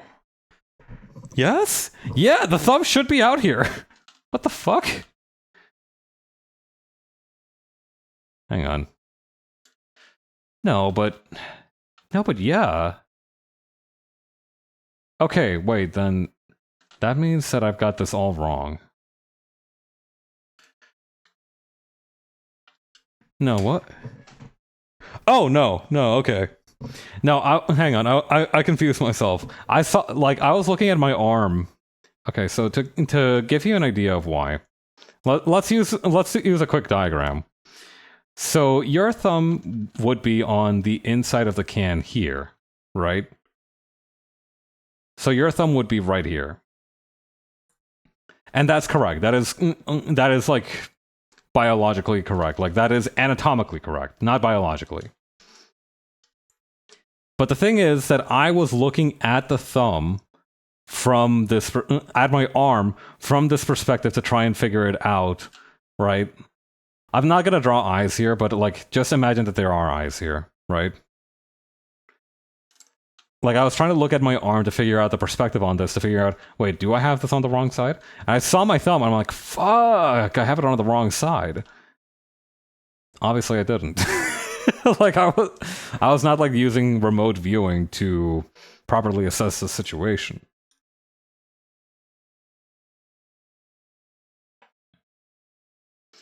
I am low-key built like the thumb guys from Spy Kids. I'm not gonna deny that. I don't have the right to deny that. I don't have the qualifications to deny that. But I did want to walk you through my process.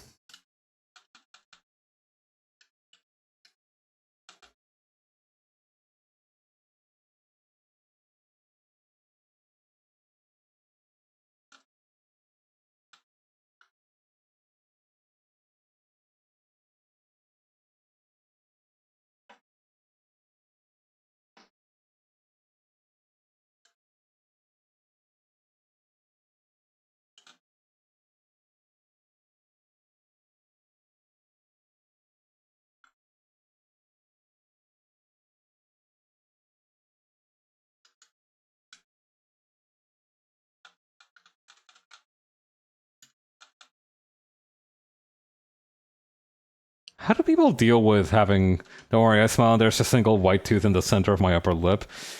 Man, I'm gonna beat your fucking ass! I was trying to figure out, like... Wait. Single white tooth... Okay, I thought that you were making fun of me for not figuring out how to do her snaggle tooth up here. My fault. I might have just accidentally displayed more aggression than was strictly necessary. I think you're just doing a bit about like the...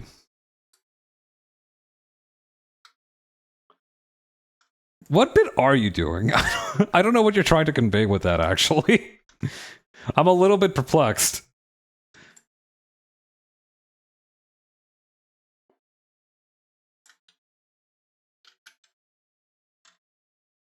That head needs to be like way smaller.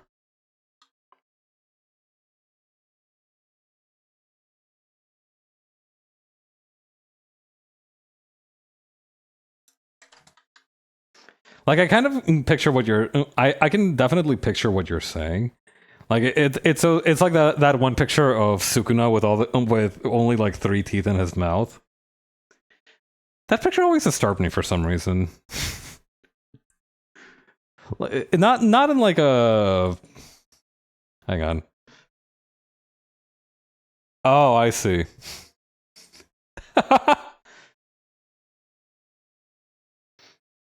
Okay, that's what you're talking about. I see.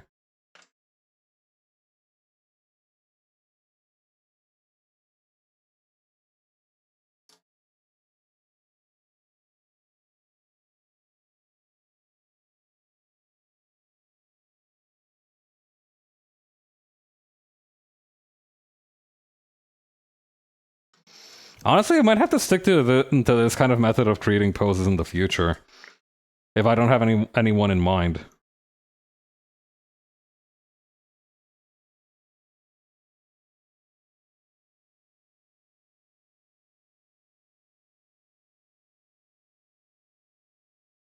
I think for me, there's like a lot of. I found that I've had more and more difficulty recently coming up with poses kind of off the dome. Like I was talking about this earlier when we were talking about like the Abari pose, right? Where I feel like I've recently begun having difficulties with thinking up poses when I don't like have a specific basis in mind. Like I'll need to look at like martial arts manual or a fashion magazine or something to kind of figure out um what kind of pose I want this to be. And while that's helped me a lot because I can I'm really good at finding references now. I don't think it's sustainable in the long term. So I do want to get better at coming up with poses on my own.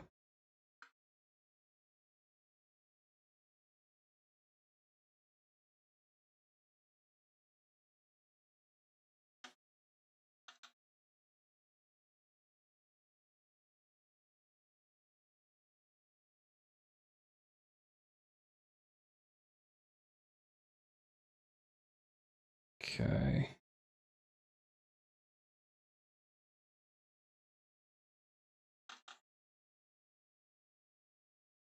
The thing is that there's any number of exercises that you can do to improve your perspective, your line width, your hatching capabilities. But there's very few exercises that you can. I don't know what kind of exercises exist. I've never had this issue before, so I'm not really familiar with exercises for improving like creativity with poses. I guess one option is to just find the craziest poses you can think of and then just use those as extreme points of reference. Because then, if you have more experience with more extreme poses, you're less worried about, oh, but is that within my skill range? It increases your options to an extent.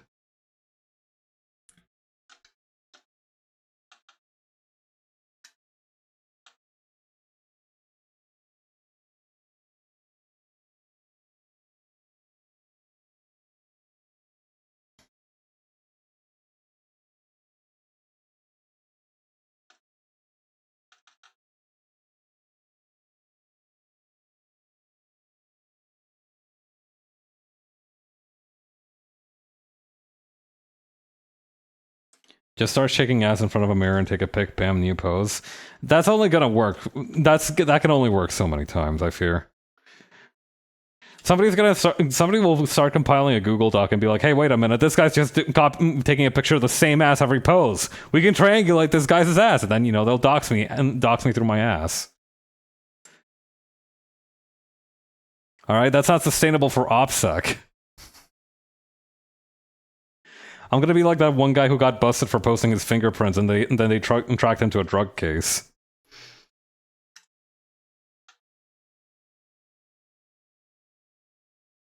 Also, I'd have to buy a stand or some shit for my phone. Yeah, that's what I'm saying. I did say that.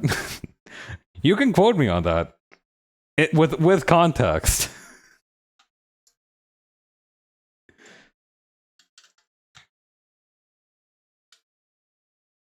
Okay, and then that's gonna go like this. Okay, I'm going to restrain the...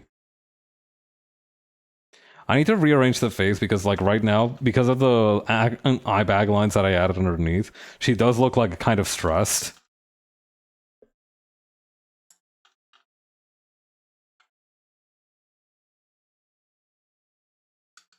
And I want her to look happy and carefree. So these are kind of at odds.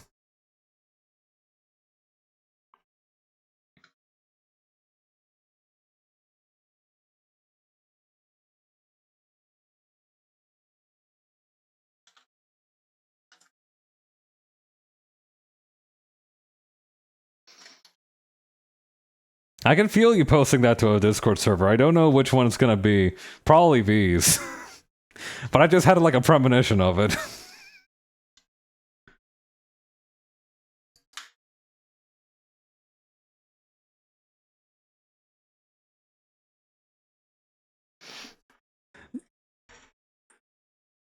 Okay, so the towel wrapped around the head.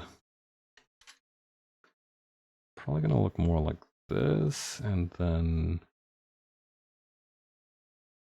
Uh-oh, I think I caught some of the eyebrow with it.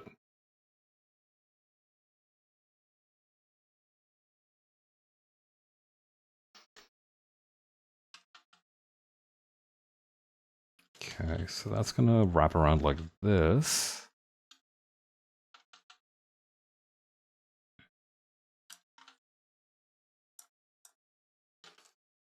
And...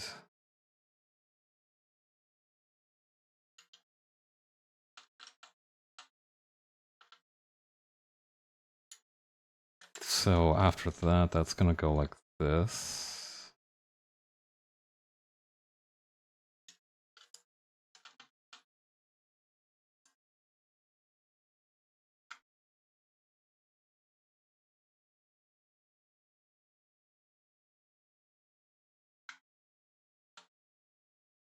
I love drawing kind of wavier hair like this. It feels very intuitive for me. It feels like it, because of like the organic shape of it.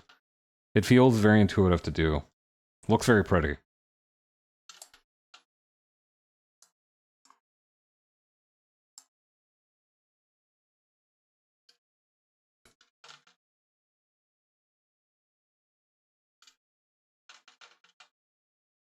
Okay.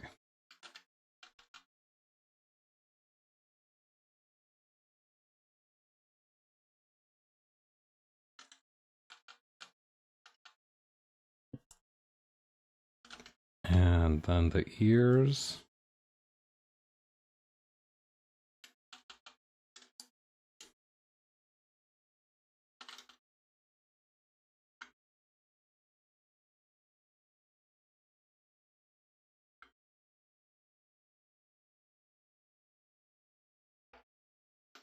Mouth definitely needs to be a lot lower than that.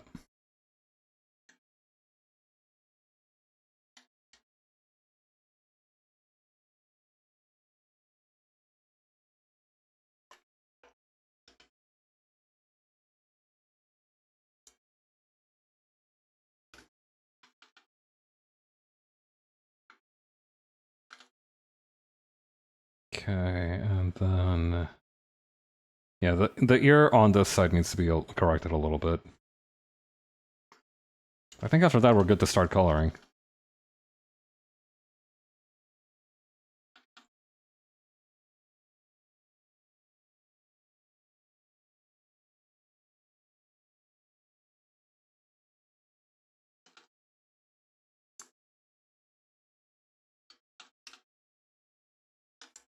Whenever I draw the ears kind of asymmetrical like this, what I do need to bear in mind is whether the ears will become asymmetrical lengthwise. I do want them to remain the same length even if they do have different shapes. Usually they're, like right here for example, like I think it probably wouldn't be as long as I drew them. It would need to be like a little bit shorter. Like that.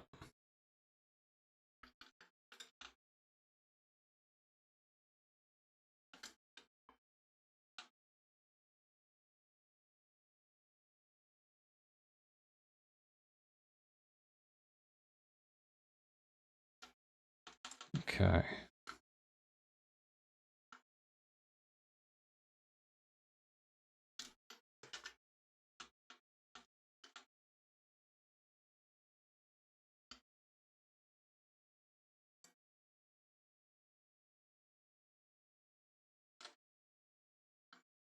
Okay, and then...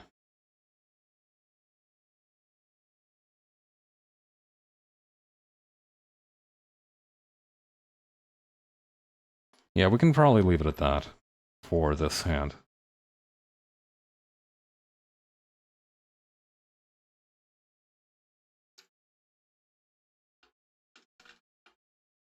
This looks a little bit out of place. We'd probably just fix this with the curvature of the sleeve. There we go.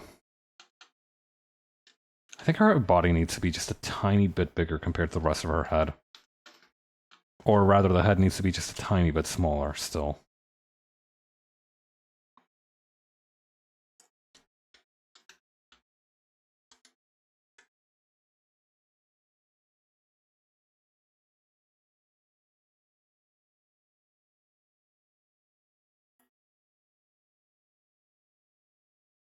It always feels like I'm doing surgery whenever I have to do this shit with non-vector line art.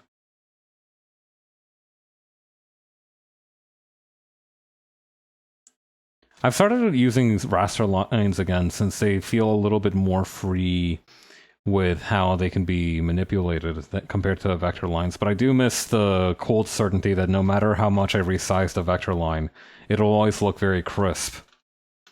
You don't get that with raster layers.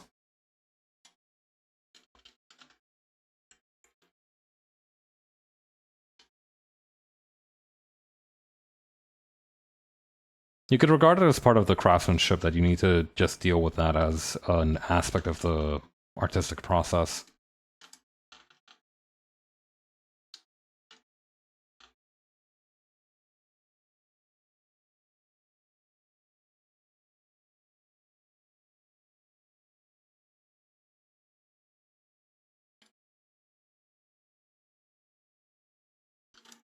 Okay, and then...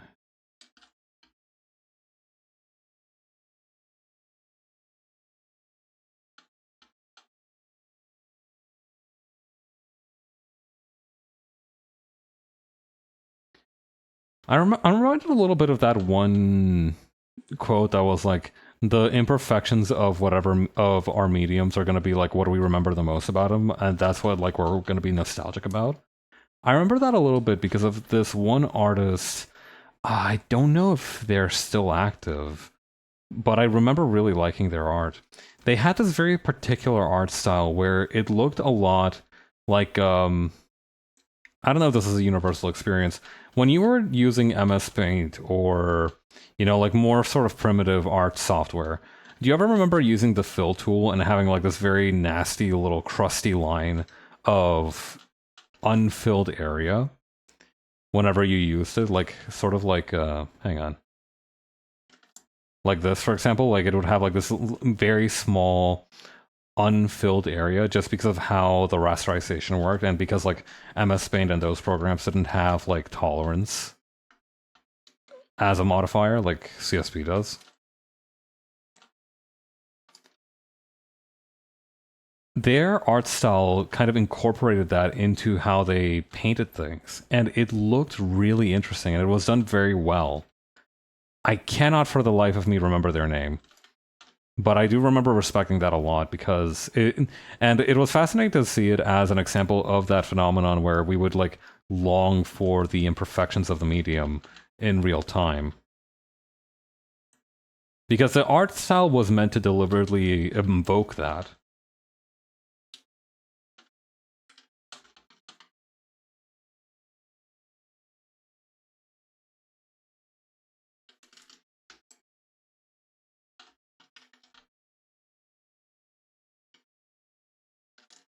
Okay. I think we're good to start coloring. Unless I'm forgetting something. But I think we're good. Just maybe a little bit more sleeve here.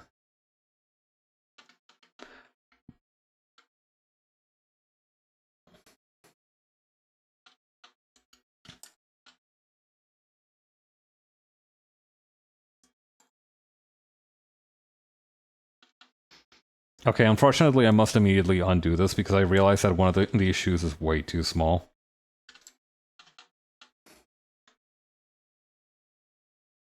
But to be fair, it's pretty well proportioned considering this is all freehand.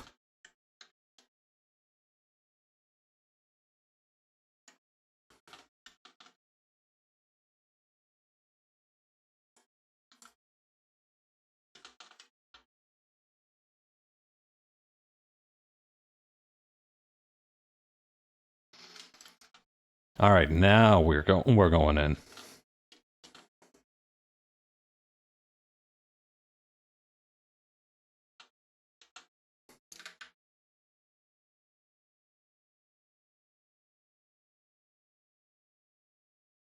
Okay, let me just get Jay's rough sheet out here.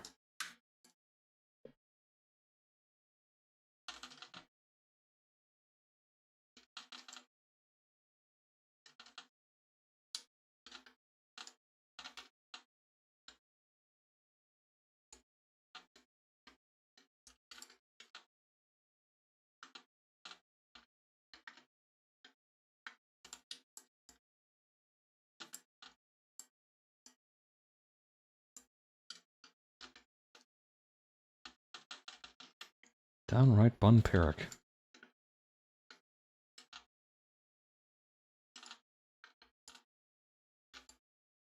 Okay, and then for the hair...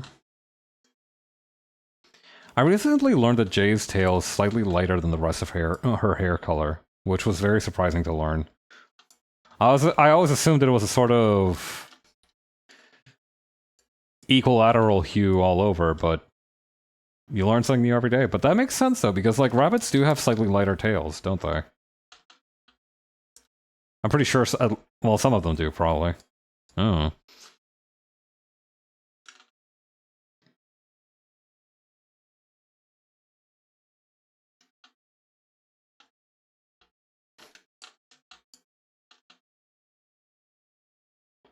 I want to turn this into more of a... more towards, like, the orange side rather than the yellow side, just because I think it looks more... accurate to how the lighting would work. Like, obviously this is in normal lighting, but... I don't know, something about it just seems like it'd be more correct that way.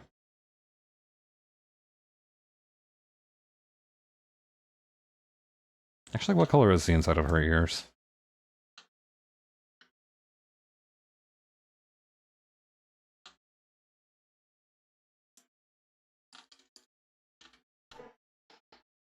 I wonder if I can do this funny little trick where I just shrink the selection area down and then just move around the shrunk down selection area to make the inside of the ear. Like, surely that'll work. Oh my god, it works almost perfectly. Huh. Lucky me.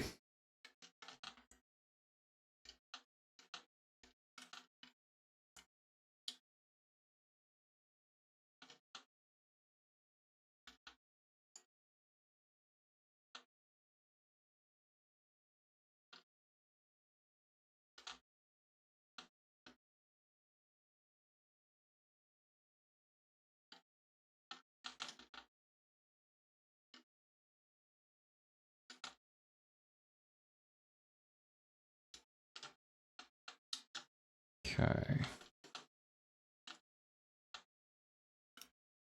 Actually, let's try this. Since we already have some colors selected over here.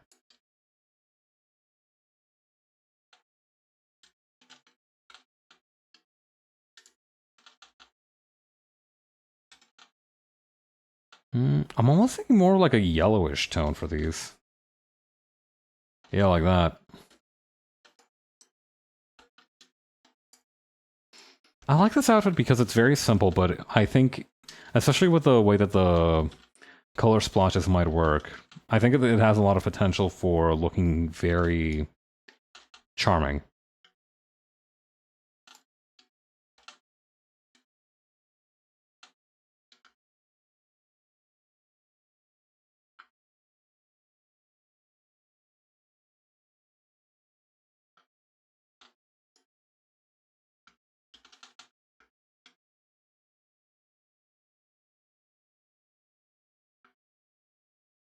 Okay.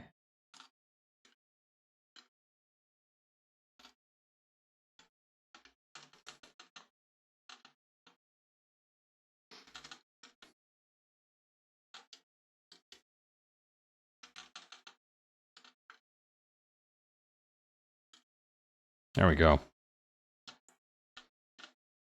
Okay. Oh, actually the folded sleeves are just a tiny bit lighter, so I'll have to be aware of that.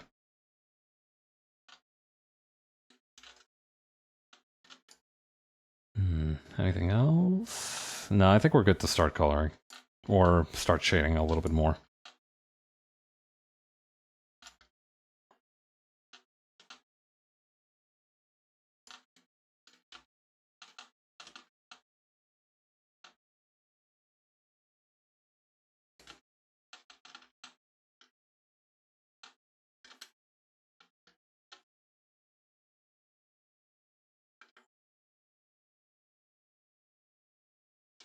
Okay, just a little bit of the eyeshadow and the dark bags under the eyes.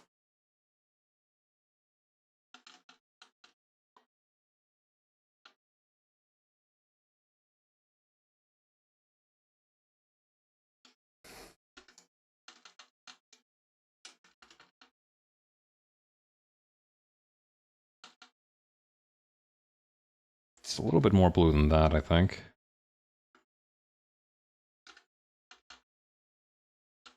God, it looks like she's wearing a white undershirt, but it's just a skin tone.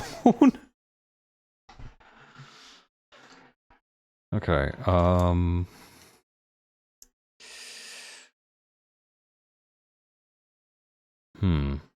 wondering the best way to approach this, because I do want to shade. I think I'm going to have to use the shadows on a separate layer this time. Just this one time.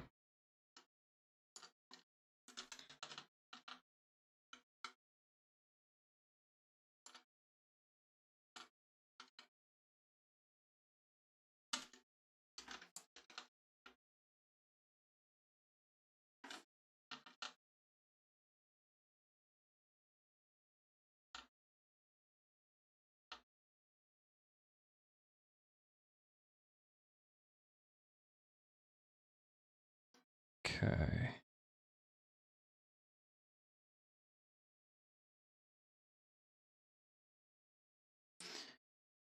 In a master stroke, I have made the area that has the most folds and shaded areas also the one with the most lines.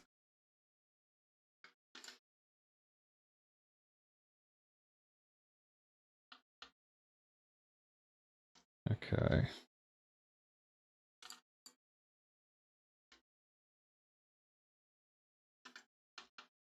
Something about this doesn't seem right.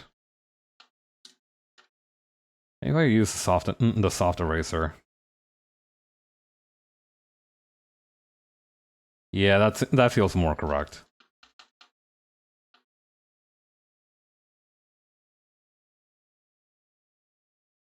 What is that? What? Why is there just like a gap taken out of her knee? let's fill that back in.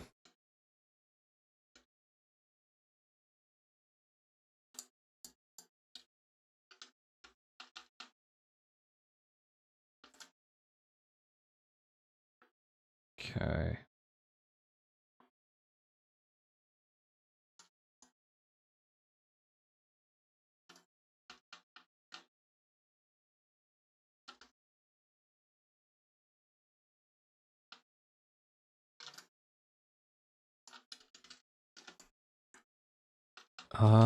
What else is needed?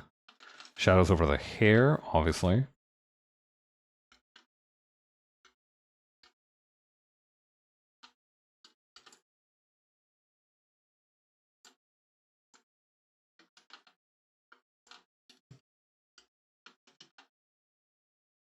I think after that we should be good to just like add the paint splatters, which I think is actually going to be the hardest part of all of this.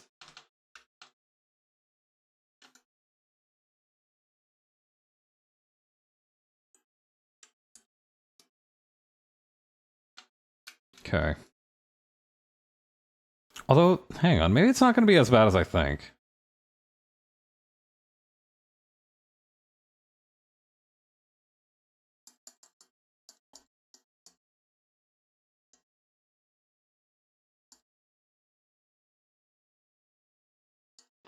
Yeah, I think as long as we follow the vague.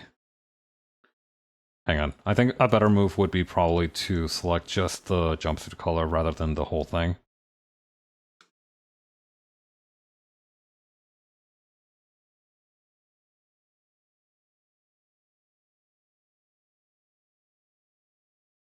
Okay, the other colors are this kind of dark green and that sort of forest green. I think we can handle that.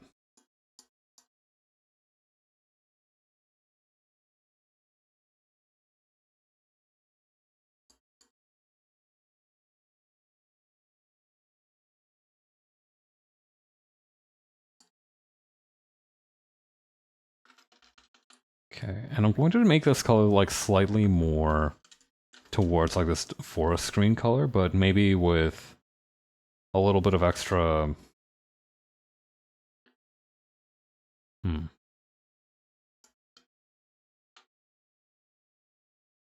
Maybe a little bit lighter, but that's a dangerous game to play.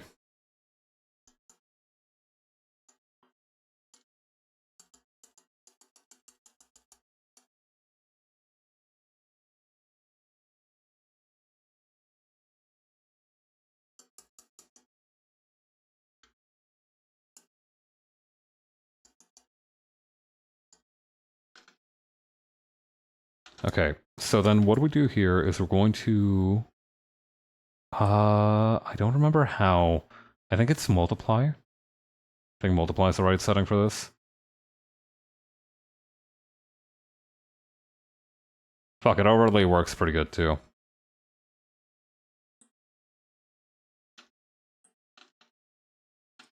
Okay, and then we're going to... What else do we need to shade, actually? Because I think maybe just the ears and the little towel, and then we're good.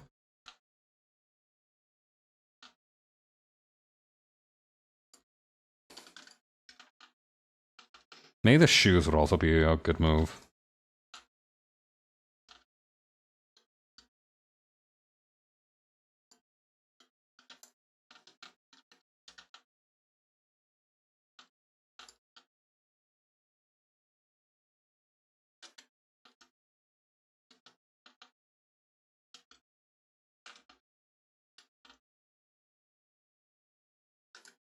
Yeah, that's looking good. I should probably paint the can, have the paint can in like a different color, just so it's more easily distinguishable.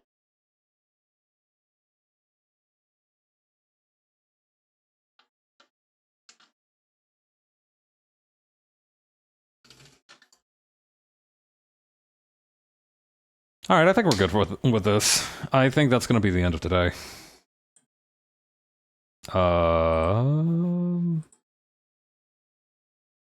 Yeah, I'm just going to end things here for now.